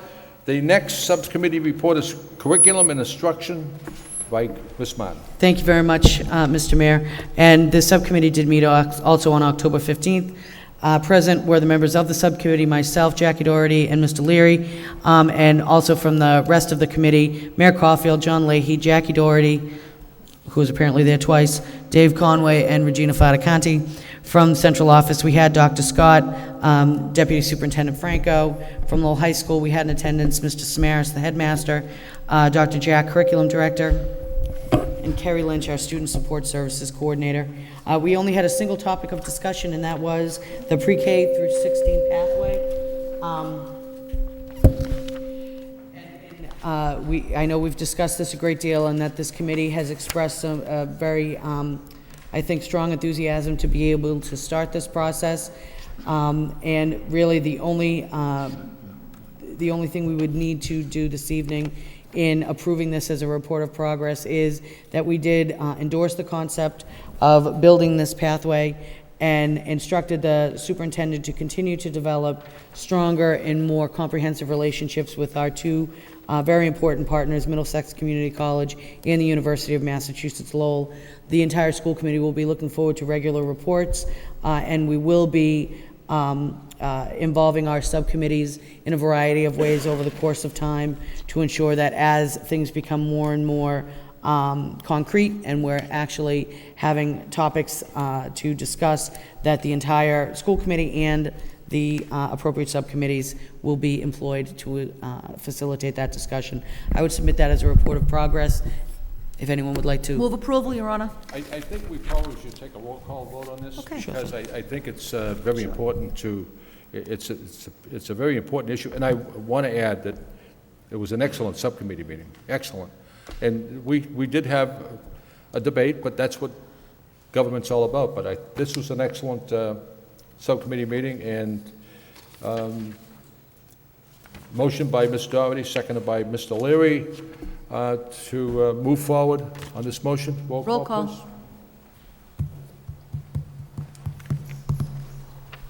Please. Ms. Martin? Yes. Mayor Caulfield? Yes. Mr. Conway? Yes. Ms. Doherty? Yes. Ms. Fatacanti? Yes? Mr. Leahy? Yes. Mr. Leary? Yes. 7 yeas, approved. The next subcommittee report, Community Partnerships Report by David Conway. Accept the report as report of progress by Ms. Fatacanti, second by Ms. Doherty. All in favor, signify by saying aye. Aye. Approved. The report has been accepted and placed on file. Oh, thank you, Mr. Mayor. The Community Partnership Subcommittee met on Monday, October 27th, and the members present were myself, Connie Martin, and Regina Fatacanti. The school department personnel present, Dr. Chris Scott, Superintendent of Schools, Jay Lang, Assistant Superintendent of Finance and Operations, William Samaras, Headmaster. Lowell High School, also in attendance was Christine O'Connor, City Solicitor. Additional members present were Lowell nonprofit representatives, Michelle Hayden-Meehan from the Boys and Girls Club of Greater Lowell, Robert McPhail, Girls Incorporated of Greater Lowell, Karen Fredericks, Community Teamwork Incorporated, and Andrea Lasky, Lowell Community Health Center. Mr. Mayor, we have, I believe, a report of progress on 3 points that we discussed. The first point was laptops for Lowell, the second one, non-profit partnerships, and the third one, employee incentive program. With the third one, the employee incentive program, we do have a motion. The first topic, laptops for Lowell, this, just very briefly, was a program that I was fortunate enough to start back in 2004, 2005 as a housemaster, and the purpose of that program was to improve attendance and also increase college admission. And during the 2004-2005, we had approximately $100,000 raised that particular year and gave out in the vicinity of, I believe, 78 to 80 computers. And since that time, I have noticed that the numbers have gone down dramatically, and that's why I wanted to, I asked the headmaster to come forward and explain the situation. He did say that, Mr. Samaras did say that It was something that was very difficult to find someone that was willing to step forward and take up that responsibility as I had back in 2004, 2005. But he thought that he would be able to get another housemaster that would chair that Laptop for Lowell committee. And he also felt that during that situation that we probably needed to revamp the committee, because we had members in there that are no longer part of the Lowell community. And I think that the headmaster has also said that he was going to have some periodic meetings, and Ms. Martin appointed me, I think, a number of weeks ago to be the liaison or member of the laptop committee, and that what I would do is keep the school committee apprised of what was actually happening. Ms. Fatacanti came up with actually a very good point when she was asking about the laptops, because we did put basically a price of about $1,000 in each one, and Ms. Fatacanti said that she certainly saw that there was a possibility, should be a possibility of getting less inexpensive computers.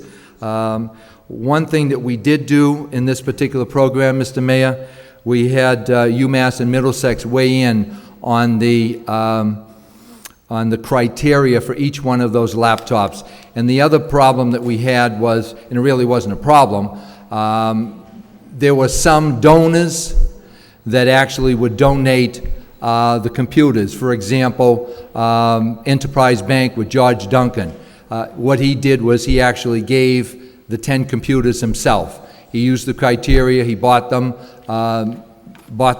through the bank, and that's how he donated. Other individuals actually donated monies. So that was, again, it's a report of progress. And there will be a meeting, Mr. Samara said, and there will be a new committee that he will put together. The second topic that we talked about, extremely important, the nonprofit partnerships. This was in response to a motion that Jackie Doherty put forth a number of weeks ago, where she, quote, requests the superintendent or her designee reconvene meetings with the city youth providers, such as YMCA, Boys and Girls Club, Girls Incorporated, and so forth, to determine priority ways of partnering and delivering services to children. And the school committee should receive periodic updates of the group's progress. I think that this was an excellent motion, Mr. Mayor, because I think that because of the financial times that we are obviously running into, there's going to be a lot of difficulties on the state and the federal levels, and I think we need to utilize our money as wisely as possible, especially when we're talking about the nonprofits, so that they're not duplicating their efforts. It has been suggested by committee member Connie Martin that the superintendent meet with these nonprofits on a monthly basis, and it's my understanding that the superintendent actually has met with many, or if not all, of the nonprofits already. So again, I congratulate the members from the nonprofits being there. It was an excellent dialogue. And it certainly showed me something, Mr. Mayor, and I think it showed everyone at the table how very important partnerships actually are to get these nonprofits, the school department sitting at the same table and trying to figure out the best avenue to service our students and our citizens of Lowell. So it was, again, it was a well worth meeting, and I'm glad that Jackie Doherty brought that motion forward. The third, and again, that was, I would call that a report of progress also. Okay. The third point that we had was an employee incentive program, and this particular, this was a motion that I brought up a number of weeks ago, and that was a motion to, it was a motion to create a council for creative solutions from the community, once again using this as partnerships so that we could take a look at ideas that would be brought forth by members of the Lowell School Department on various levels and different departments so that we could utilize their ideas to perhaps save monies in our school department and to make the system a more effective system. And it became a little complicated. We've been waiting for a ruling from Christine O'Connor, the city solicitor, and it was actually brought forward. And we are able to do that, and it's done in the business world numerous times, as we've discussed before in another meeting, Mr. Mayor.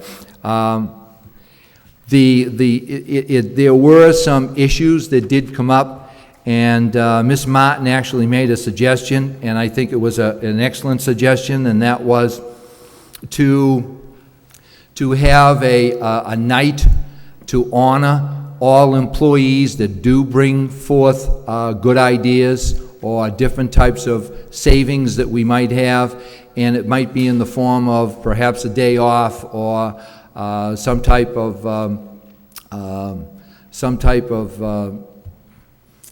prize for them, or anything that can show them that we certainly do appreciate their efforts. And I think the Madam Superintendent perhaps can speak on that also, because I think that she mentioned that probably would be a good idea, and we could really celebrate the important aspects of our staff and how important they really are. Now, there was a motion that has been put forth on the employee incentive program, and let me just say one thing quickly. There was a concern about the number of people that would be picked on this Council for Creative Solutions, and I discussed it with Jay Lang today. And just to give you an example, in my original motion, we were going to have each school committee person would have their own representative, their own pick if they choose to. And for example, what I decided to do is, because we are going to have nonprofits, and one of them is going to be the Boys and Girls Club, I've also asked Michelle Hayden, Meehan, to be also my representative. So it's kind of like a 2-for-1 there. And that might be something that perhaps other school committee people might want to take a look at. And it's not that they have to put a representative on. That's going to be up to them. But I also want to say just one thing very quickly, Mr. Mayor, and that I have found that quite often in these meetings, you might have 18 or 20 people, but yet because of obligations that they might have at a particular meeting, you might only be able to get 10 or 12 or 13 of them show up. And that's why I was saying that it might be a good idea to have a few more than too few. The motion put forth by Ms. Fatacanti was seconded by Connie Martin to request that each organization previously voted by the Lowell School Committee to have representation on the Council for Creative Solutions be contacted by Jay Lang, Assistant Superintendent of Finance and Operations, to forward to the Lowell School Committee the name of the individuals that will be representing their organization. Further, that each individual be invited to a kickoff meeting of the Council for Creative Solutions on Monday, December 1st, 2008, at 7 p.m. in the second floor conference room of the Lowell Public Schools Administrative Office. Each representative shall be provided with a copy of the legal opinion from the city solicitor and a list of the question that will be discussed at the kickoff meeting on December 1st, 2008. And it was approved 3-0. Mr. Conway, right now, this is a report of progress. Correct. And once the law department brings in that formal vote, that's when we'll take a roll call vote on the overall procedures that will be happening? I believe that's already been in the packet. What's that? It's already been put in the packet. Excuse me, Mr. Mayor, I have one of my nosebleeds. But right now, it's just a report of progress. There's no roll call vote needed. Okay. Okay? All right. Motion to accept the report as a report of progress by Ms. Fattacani, seconded by Ms. Doherty. Any questions, any discussions? All in favor of accepting the report as a report of progress, signify by saying aye. Any opposed? The report has been accepted and placed on file. The last subcommittee report, Lowell High School, report and approval of minutes of November 3rd, 2008 by Jackie Doherty, Chairman. Thank you, Your Honor. The Lowell High School Subcommittee did meet on November 3rd. Present were myself and subcommittee members Regina Fattacani and Dave Conway, as well as other committee members John Leahy, Jim Leary, and Connie Martin. Also present were Deputy Superintendent Jean Franco, Headmaster William Samaras, Dr. Wendy Jack, Curriculum Director Kerry Lynch, Student Support Services Coordinator Dr. Roxanne Howe for Discipline and Operations, Denise O'Connor, Coordinator of Small Learning Communities, and Phil Meyer, the Science and Health Department Head.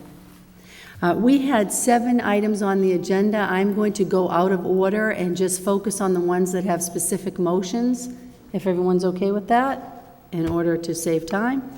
Okay, the first item that does have a motion was regarding the Health A and B classes that students at Lowell High School must take in order to graduate. Of specific interest to the subcommittee was those portions of the health classes that deal with pregnancy and STD prevention and sexual education, which occurs during Health B.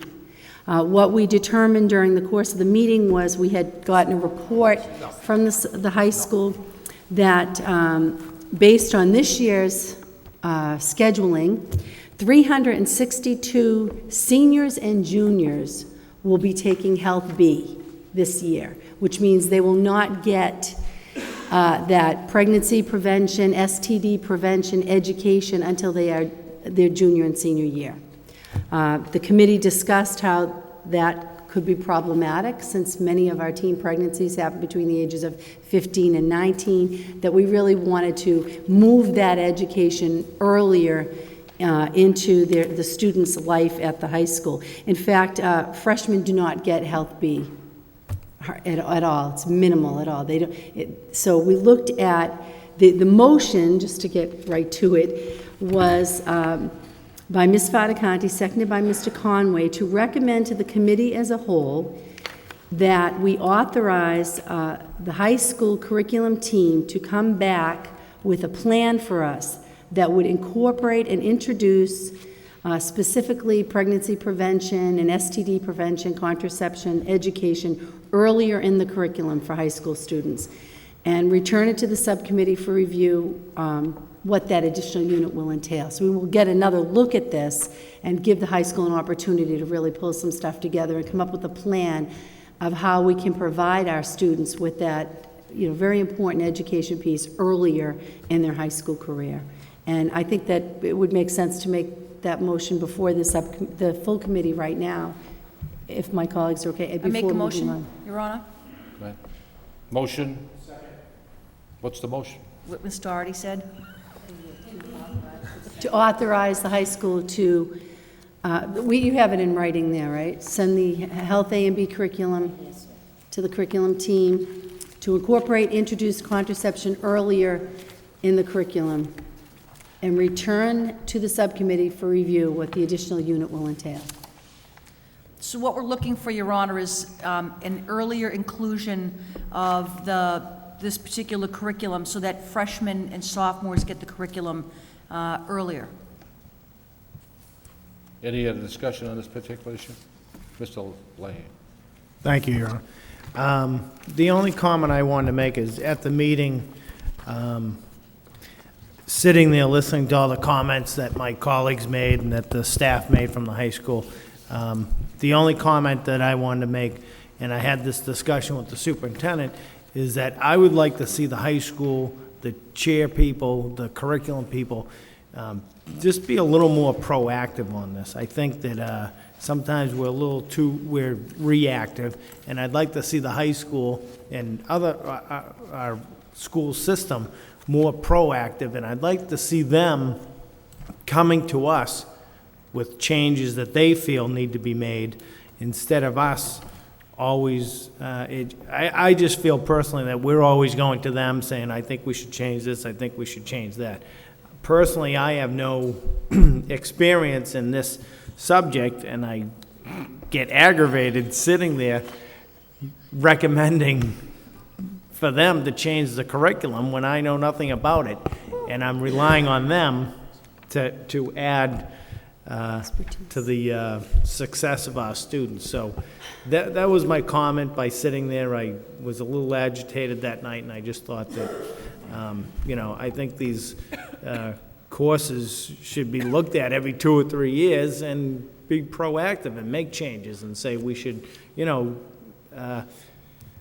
just change the curriculum to be more beneficial to the students in this manner versus the way we've been teaching. Just because we've been teaching it for 10 years doesn't mean it's the best way. I just Thank have you. one question to Madam Superintendent. Is this the Planned Parenthood that's bringing this program forward? No, it is not. That's all I want to know. No, it is not. Okay. No, that's middle school. This is high school. Mr. Conway? Yeah, just to make one quick comment on that, I think maybe the superintendent can correct me on this, I think that what the high school was actually doing, and those, the administrators over there were actually following the wishes of a vote on the school committee, I think back 4 years ago. So, is that correct? And so they're following the directive of the school committee's vote on This that. program has been existing for quite some time, and we're just trying to improve it. That's Right. what 5 we're years. We're saying. just looking to improve it. Right. Ms. Martin? And I do think that, that was basically a direct result of the fact that we had, our entire health education program was eliminated at the high school. We were unable to provide any health education services. And like many districts here in the Commonwealth and across the nation, we were offered a free abstinence-only program from the federal government as our only singular option to be able to offer this program. I think that between a rock and a hard place, this committee made the best decision it possibly could. And I think that perhaps the fact that our pregnancy rate has gone up might perhaps be related to that. So I do think that in all good conscience, it is the role of the committee working with the administration to review this and ensure that we are doing our job in terms of providing our students with the best options and the most accurate information. But I remember that vote. I remember it was galling as an individual.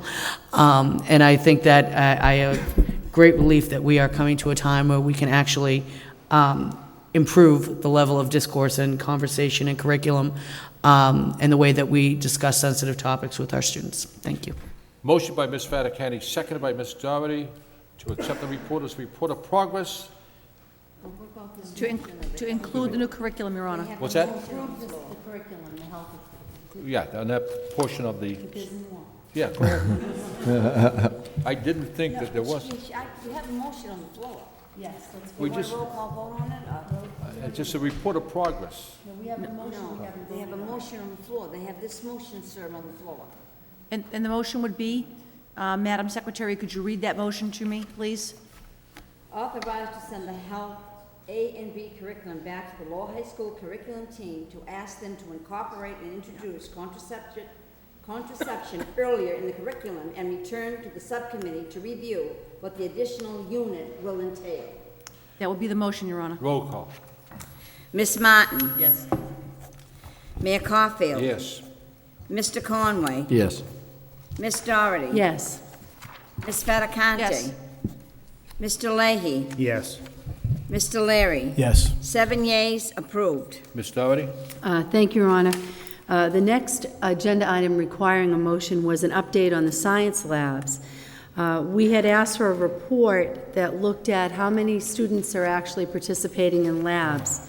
And the report from the high school, they gave us a breakdown: honors biology, average about 8 labs; honors chemistry, average about 5 labs. And we went into some discussion about issues regarding the consistency in science teachers actually holding labs, the quality of the labs themselves, the lab readiness and supply availability. There was some concern that there was still needs at the high school around labs, and that prompted the motion, which was brought forward by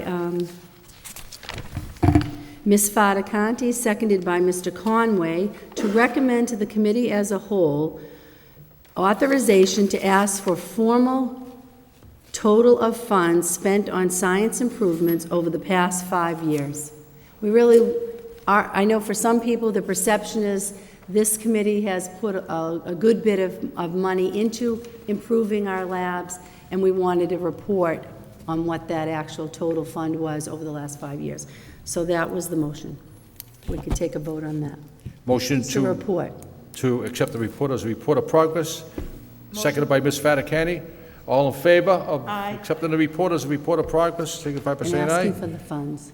Asking for the funds, The so report, Any- the motion is to ask, Asking for the funds, Your Honor, we're going to need a roll call, because it's about You know, money. you know what? to ask for a report. I have so many reports in front of me, I can't even find the report that Ms. Dory is talking about, and so Perhaps you could give I her- apologize. Can you give him an extra copy? Does anyone have that? Thank you. Thank you. Okay, so we're on page 3, Your So we Honor. need a roll call on this motion. I don't think so, it's just Okay. a report. but you We're on gotta page approve the 3. motion, though. You still have to approve the motion. Yes, does everybody approve? It's, Go ahead, Ms. Dory. Okay, the motion is asking for a report of the total of funds spent on science improvements over the past 5 years, and that's on the top of page 3. roll call is not needed for that, Your Honor, I'm sorry. So all in favor, is that? Mr. Leahy, you have a question? Yes, I have a question too, and a comment. When we were discussing this at the meeting, it appeared, I asked the question when the high school was accredited. Apparently, that was 5 years ago. I've been on the committee almost 8 years now. So I think we should go back even further to get how much money we put in there, because Mr. Mendonça was here when we were putting money into these science labs. So you want to amend So, it? well, my point care. is, and I said this at the meeting, I know they're doing the best they can at the high school, but this has been going on for years and years, and I really just want to get an end to this. I want to know how much money we put in the labs over the last 8 years, what we've been doing, and I personally don't have anybody in my family at the high school, my own children, but hearing from other students and other people there that, you know, we're not offering enough lab time. I'm not faulting anybody, I'm just saying we need to do a better job. I'm frustrated with this because over the past 7 years, we've dumped a lot of money, we've invested a lot of money into that high school. And I want to know, you know, are we scheduling the way we should be scheduling? I don't want to hear the complaints that it's hard for a teacher to get the class and move them over to the lab. I mean, that's not a good excuse for me. Kids are entitled to these labs. They're there for a reason. The report we have is basically kind of confusing to me. We're talking about honors labs, college labs. It jumps from biology to chemistry labs. I thought we had high honors classes. Do the Latin Lyceum kids use these labs? It's very confusing to me. I would just like to get a complete report that says who's using them, how many times they're actually in the labs. I want to make sure that the money we put into the labs, that they're working efficiently. And I know we did major renovations, it says in the report, over the summer. Why did we have the accreditation 5 years ago, and then last year, which would be 4 years ago, I guess, that we finally fixed everything? Were we fixing it in the meantime? I don't know, because the reports I get don't tell me that. So I'm very Madam aggravated with Superintendent? this. Thank you. Thank you, Your Honor. In reviewing the minutes of this meeting with Jean Franco, we decided at that time that we will set up a meeting with all of the science teachers at the high school and the headmaster. as well as the department head, to go over all of these issues that came out at the meeting that night, just to get a sense from the teachers who presently work in the labs. I'd like to get a better sense overall of the scheduling issues and whatever other issues that, I'd just like to talk to all the science teachers, just to get a sense of I've heard this issue come up here on the floor a few times now. I have already met with the headmaster and with other people in charge of the science program at the high school. So given that conversation and this one and the report that's in front of us, I believe that's the best next step for me to meet and report out to the committee after that meeting. And I just want to make the point, I could be getting wrong information too, so I don't want to point fingers or blame anybody, because I probably could be getting wrong information, but I just want to make sure that we're doing the best we can at the high school, and if the kids should be getting 8 labs, 10 labs, we should be trying to provide them with that. Thank you. Ms. Doherty? Yes, Your Honor, I wonder if I could make a recommendation, if my colleague would find this okay, to amend our motion to ask for the total of funds spent on science improvements to go back 8 years instead of 5 years. And then when we get that report, I'm sure we'll get an update from the superintendent also in what her information is able to include. Is that enough to just ask for that? So we'll go back further and looking at the 8 years instead of 5 years. And then we'd also wait for additional information from the administration in terms of what they discover, to just, to know that this is an issue we are interested in continuing to pursue. I would need a second on that. Motion to amend the Time frame to 8 time frame years. from 5 years to 8 years, seconded by Ms. Second. Fattacani. Any discussion on the motion? Let's take a roll call on it so we'll all be in the same picture. Ms. Martin, Yes. Mayor Caulfield, Yes. Mr. Conway, Yes. Ms. Doherty. Yes. Ms. Fattacante. Yes. Mr. Leahy, Yes. Mr. Leary. Yes. 7 yeas, approved. Motion as amended, approved. Right. Ms. Doherty, anything else? Yes, the other items on the agenda were really reports of progress, so I don't know if you want me to just say what the agenda item was? And then we could just we did have an update on the parenting class report. We had asked to follow those students who were parents last year who were involved with the parenting program. And we had 54 high school parents last year. 16 have since graduated. 23 are still enrolled and currently attending Lowell High. And we have a 7% dropout rate with the other parents who are no longer attending the high school. We also got a report of progress on the Small Learning Community Grant, and that is money that's being used to fund the academies at the high school, student tutors, so we got an update on that. We got a report of progress regarding the Education Proficiency Plan for MCAS. The state of Massachusetts requires us to have our progress plan for students who got needs improvement or below on the MCAS. And so they discussed us what that plan was. We also had a progress report on the PSAT testing, that this year, as my colleagues know, sophomores were not able to take the test. In the past, we had a grant. So the high school's plan is next year, the juniors again will be able to, all juniors will take the PSAT test under the grant, but any sophomores who want to take the PSAT test, that's difficult to say, sorry, will have to do so at their own expense, but the high school will make it available for those sophomores who want to take that test. And the last update was on the Latin Lyceum. We have 350 students signed up to take the test, which is the largest number to date of students to take the Lyceum, which is a good sign that the program is succeeding and doing well, and that students achieve to get into the Latin Lyceum. And that was it. Motion to accept the report as a report of progress by Ms. Martin, seconded by Mr. Leary. All in favor, signify by saying aye. Aye. The report has been accepted and placed on file. Thank you. That was a real lengthy report. And the 4 trees that paid the sacrifice. Okay, moving on with the agenda. Reports of the superintendent. Thank you, Your Honor.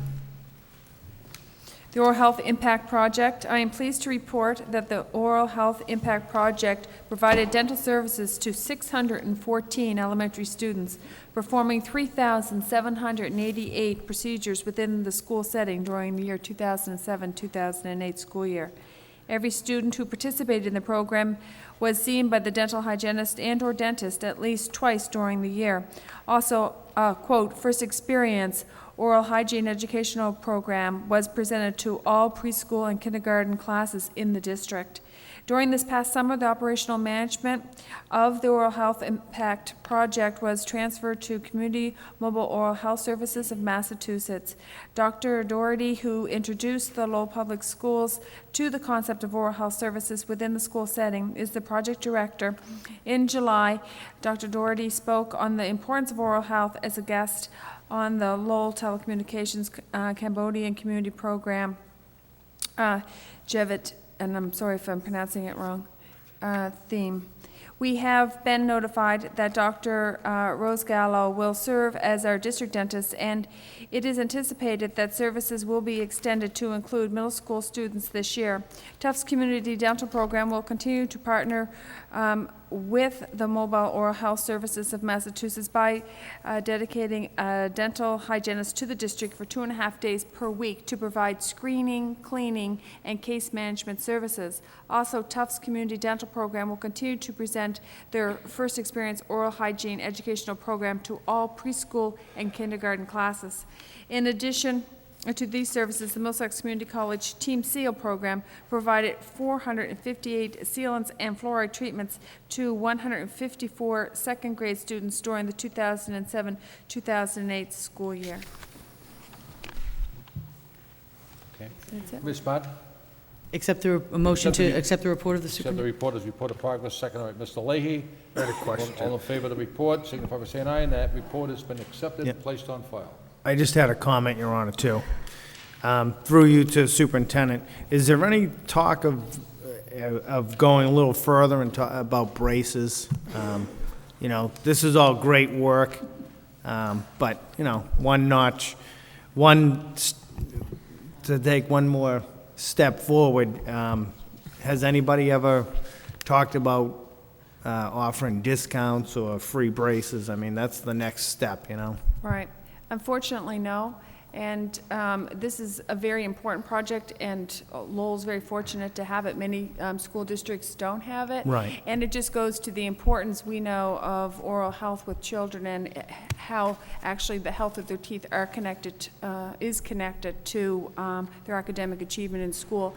And unfortunately, orthodontic work would be perceived more as you would cosmetic surgery, more elective. I mean, that's why All it right. wouldn't be Sure, covered sure. under that, just so that you know. All right. Not that we don't think braces are very No, well, important for you children's know, just self-esteem. like you but, said, yeah, your self-esteem would yeah, really make a big it is difference very in a young important. person's life, so. Right, definitely, we All right, agree. well, maybe one day when you're not so busy, we can try to make one step further and go for braces. John, where would we find Thank the you. money for this? That's, very expensive. Thank you. Madam Superintendent.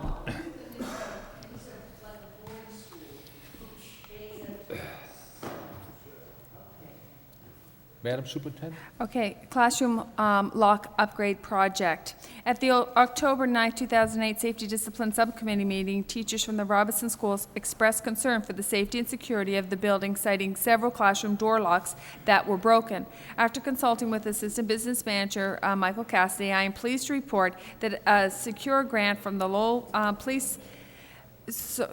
Police Department, combined with matching local funds, will support a security upgrade project. The scope of this project includes interior and exterior door lock replacements for every middle school, as opposed to the typical cylinder lock replacement at most schools. The Robinson School presents a greater challenge as their locks and door handles are contained within one unit, and therefore the entire unit will be replaced. The project has been bid and awarded to PASEK Corp. who will replace the locks one school at a time. Installation is set to begin in November, with the Robinson School being the first school to have their door locks replaced. Is there a cost associated with this, Madam Superintendent, or any? There is a cost associated, and I'll just refer to Mr. Lang. Thank you. The school committee actually approved the contract for PaySec at the last meeting. Ballpark $80,000 was the contract, and half of it's paid for by the secure grant. So we're paying $40,000 out of our capital improvement budget. We had budgeted for that, and the secure grant's paying the other $40,000. So the committee's already approved that. At the last meeting, yes. So accept the report as a report of progress brought forward by Madam Superintendent, by Mr. Conway, second by Ms.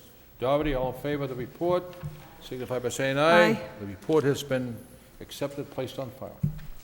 Nursing coverage for field trips. This report is in response to the motion of September 17, 2008 by school committee member Jackie Doherty, requesting a status update on the process for obtaining nurses for field trips. To date, our attempts to secure nursing coverage for field trips include contracting private nursing agencies, local hospitals, the Lowell Community Health Center, as well as the Lowell Health Department. Through those efforts, we have reached agreements with Commonwealth Nursing Services, Inc. and Perfect Care Nursing to provide services for students with medical issues attending field trips.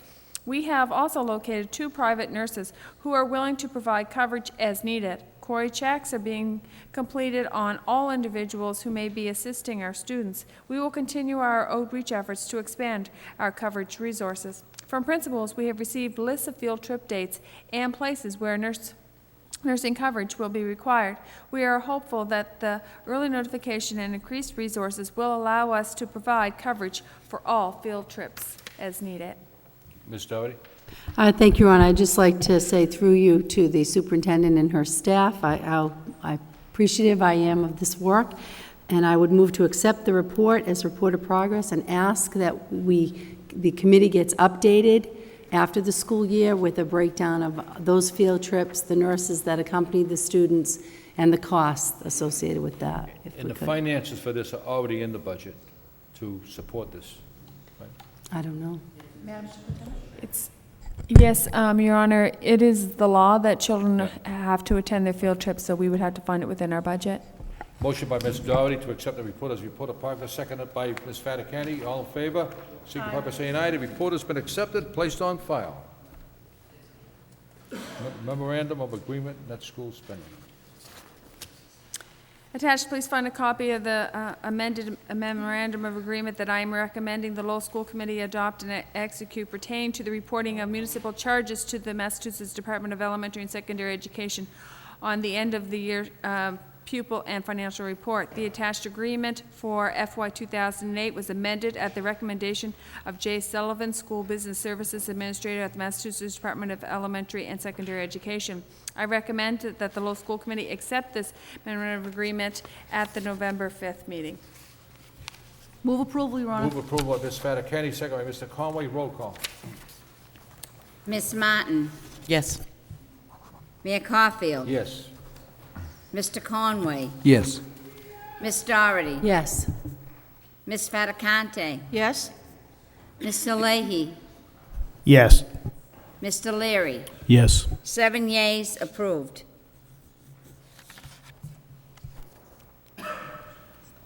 Next agenda item is the bridge program, Yes. 2007, 2008. Attached is the annual report of the Alternative Middle School Bridge Program. The report contains an overview of the program. It's very extensive and it's very professionally done. And the student profile, performance objectives, performance data, community projects for the school year 2007-2008. Move approval, Your Honor, as a report of Move approval progress. by Ms. Fattacani, seconded by Ms. Martin. Okay. I'll take a roll call on this, okay? Ms. Martin, Yes. Mayor Caulfield, Yes. Mr. Conway, Yes. Ms. Doherty. Yes. Ms. Fattacante, Yes. Mr. Leahy, Yes. Mr. Leary. Yes. 7 yeas, approved. And home education.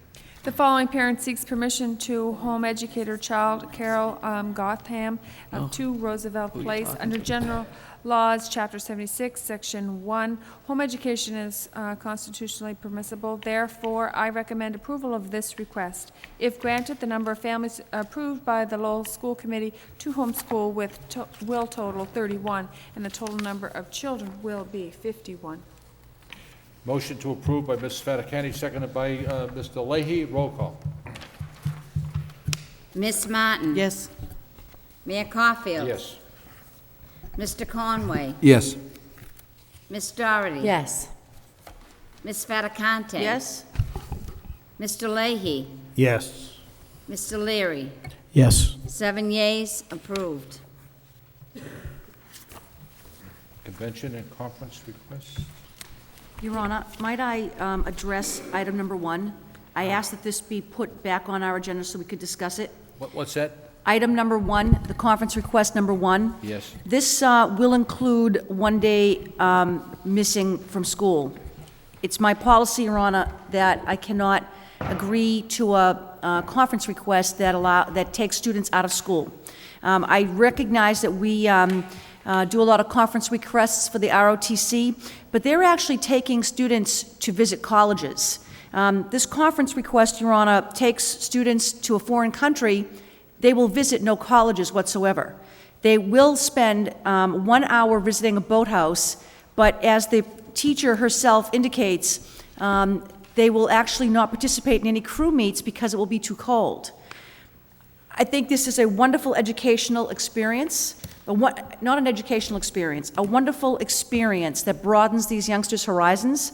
I just wish it would take place after school on Friday and coming home on Sunday. I personally can't vote for it. It's not that I don't think it's a great idea. I just think that when we start telling people it's okay to miss school, then we need to start telling other kids, no big deal, it's not a big deal to miss school. And that's just a personal glitch with me, Your Honor. We spend so much time trying to get kids to stay in school, and now we're giving the school committee approval to miss a day of school. The teacher says that one of the things that she likes to do is she likes to help youngsters succeed academically and move on to higher education, yet none of these students will be applying to college in Germany or Switzerland. And I think that this is a great trip, but if they could leave Friday at 5 o'clock, I'd be a lot happier. That's just my personal issue, Your Honor. Students traveling from Lowell High School to Germany, Austria, and Switzerland, as far as I'm concerned, is educational. And Okay. I'm going to support this. So, anyone else would like to discuss this particular issue? Ms. Martin? And I do think that this is a really difficult situation. And personally, I can say I feel very conflicted because I do feel that the opportunity to travel to Europe, and these companies is simply extraordinary. What an extraordinary opportunity for our students. Recognizing that it's, a cultural endeavor, which I have great value for. Absolutely, no question. I find it odd that an educational travel service would do this. I mean, it seems we have students who travel on trips to Europe. I know we have a group, I believe, going to Spain this year from the high school, and a number of other ones.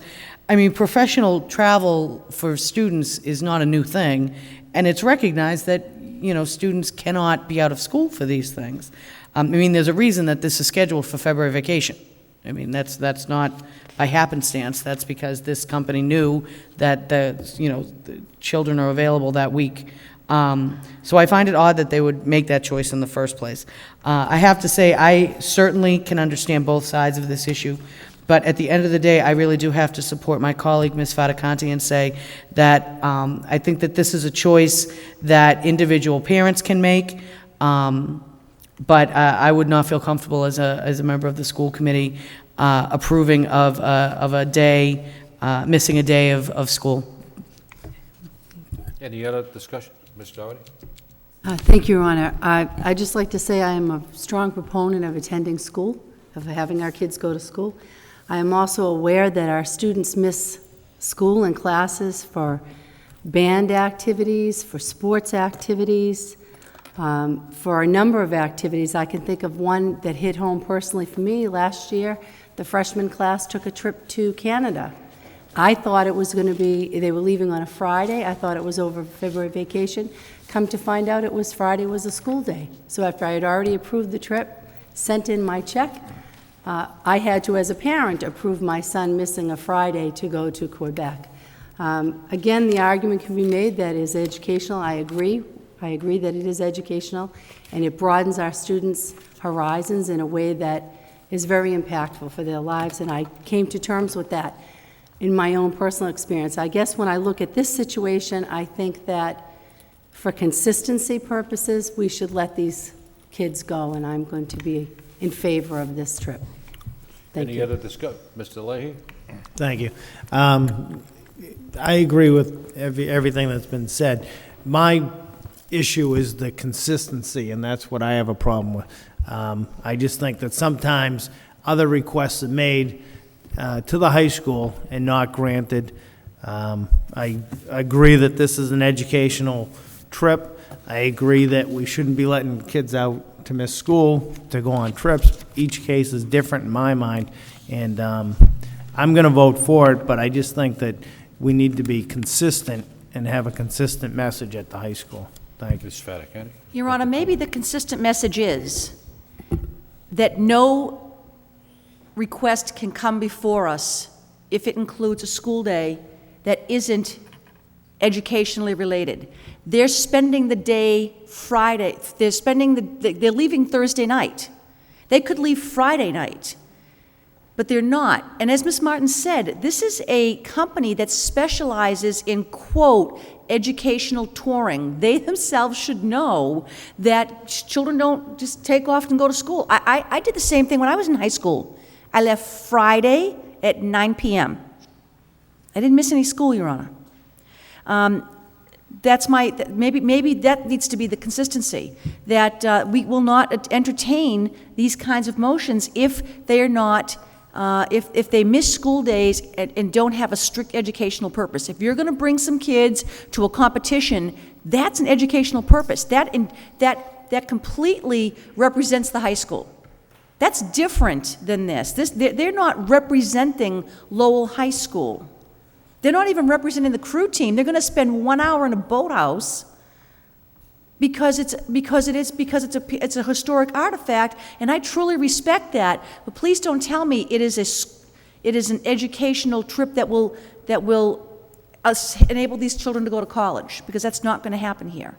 So maybe that needs to be the consistency that we set forward as a policy after we take this motion. Mr. Conway? I think that, and I'm just assuming this, but I'm assuming that because of the specific days that they're going on, that cost of $13.50 to a student, it would probably be substantially more. That's number one, and many of those students would not be able to afford the opportunity to I'm sorry?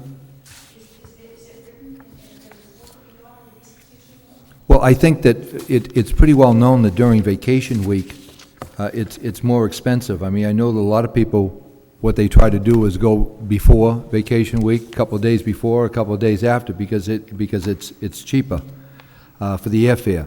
So I think that what you might find that cost could change.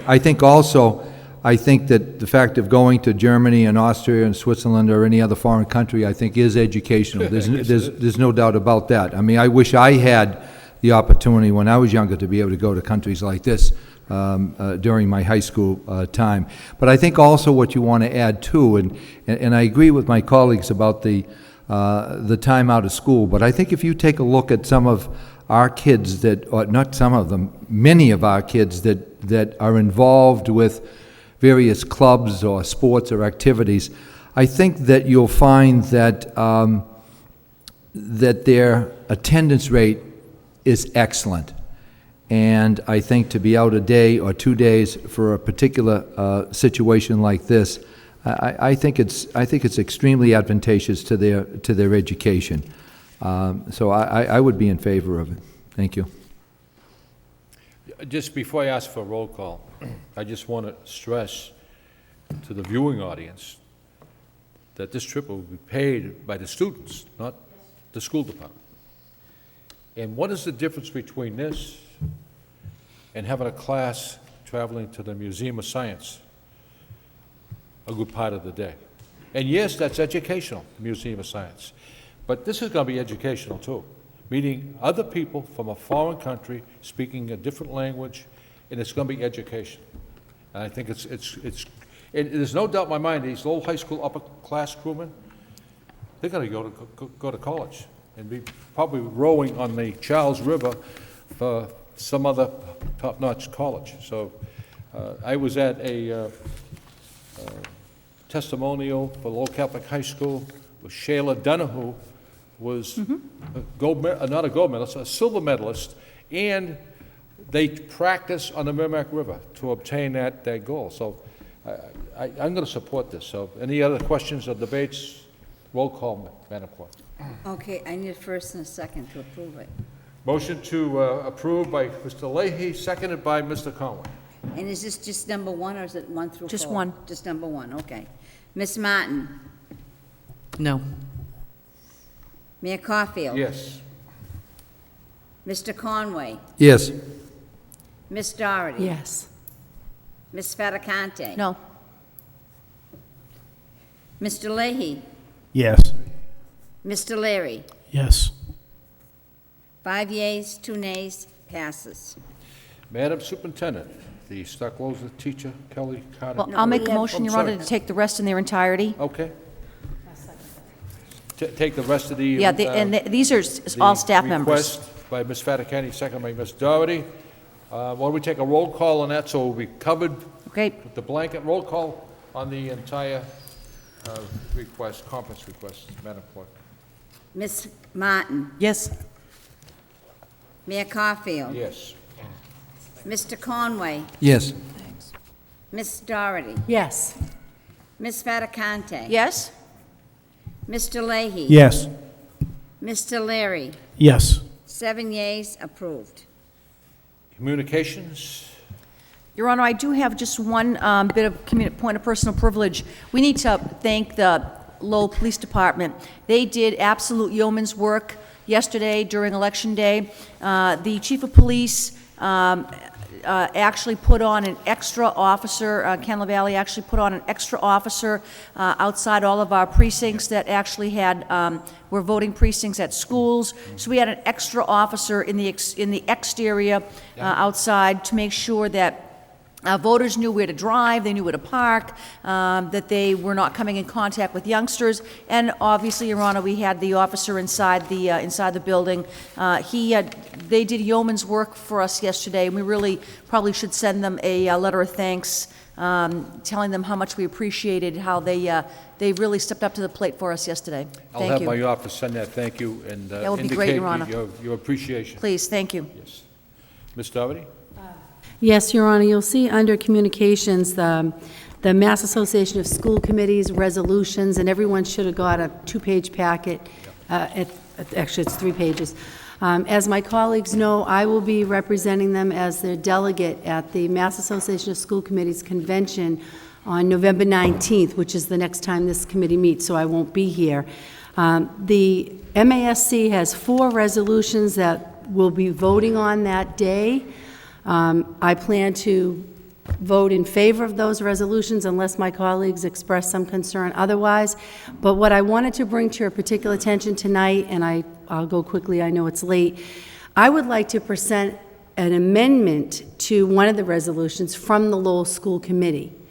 If you look at the resolutions that MASC has come up with, all of them, though fair and reasonable to ask the state, resolution number 1 asks the state legislature to, instead of just artificially setting a low count of students with special needs, to actually look at how many students with special needs we're serving and give us credit for the ones we're actually serving. But every single one of these resolutions, although they make sense and they're legitimate asks, they cost the state money.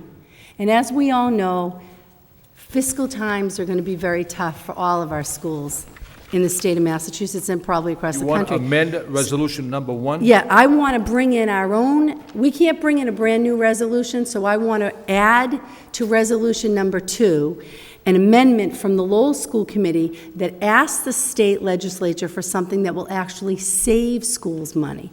And I want to thank Dr. Scott as well as Assistant Superintendent Ann Murphy, Glenn Kuchar from Mass Association of School Committees for their help in coming up with the language of this particular resolution. And basically, if you look, it's in the bold print. The resolution is to go back to laws we had in 2004 that allowed school districts to decide or have a say in where their children were educated. In other words, if you're a student in a special education alternative school, and you have problems at home, and so you have to be taken out of your home, currently what's happening is DSS takes control of that child, residence where they live, and then they force the Lowell schools to pay wherever they decide to send that child to go to school. So we looked at our numbers. Remember we talked earlier tonight about our out-of-district costs? We're spending over $4 million, students going out of the city to be educated. Well, we looked at, we have 19 children in that position right now. 19 children who are achieving in our alternative school because of problems in their homes.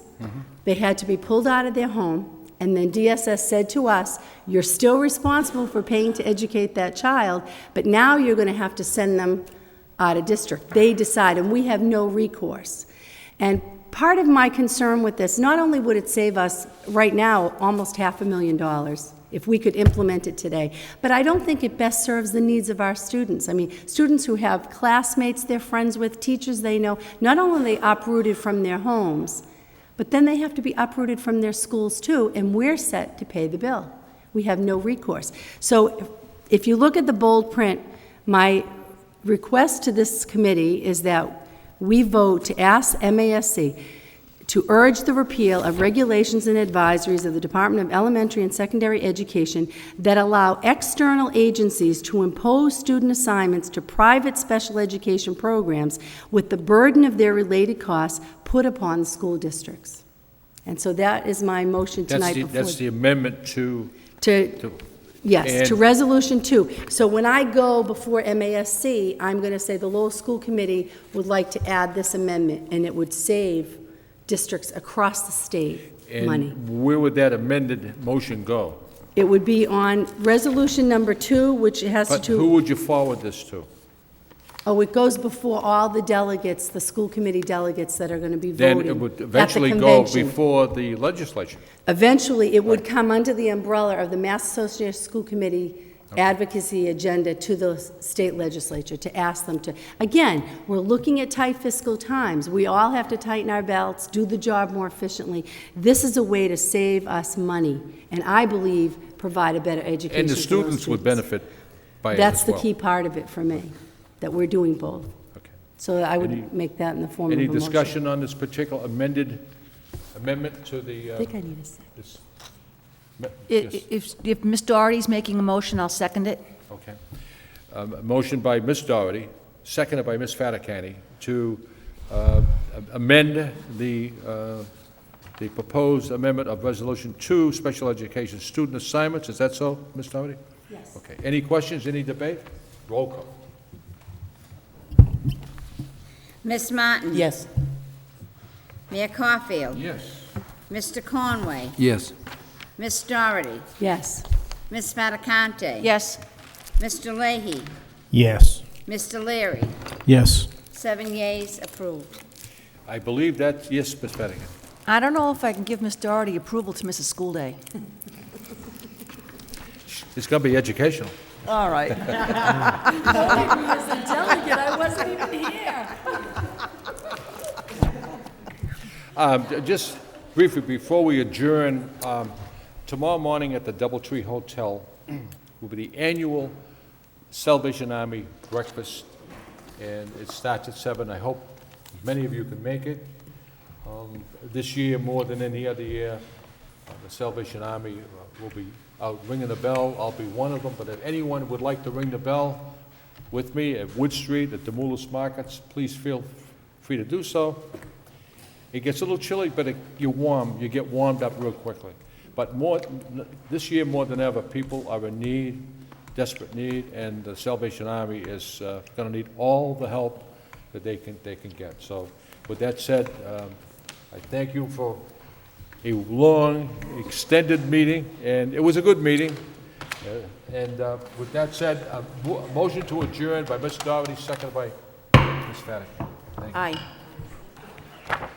Sir, you want to sign this? Do you mind? Yeah, you know what?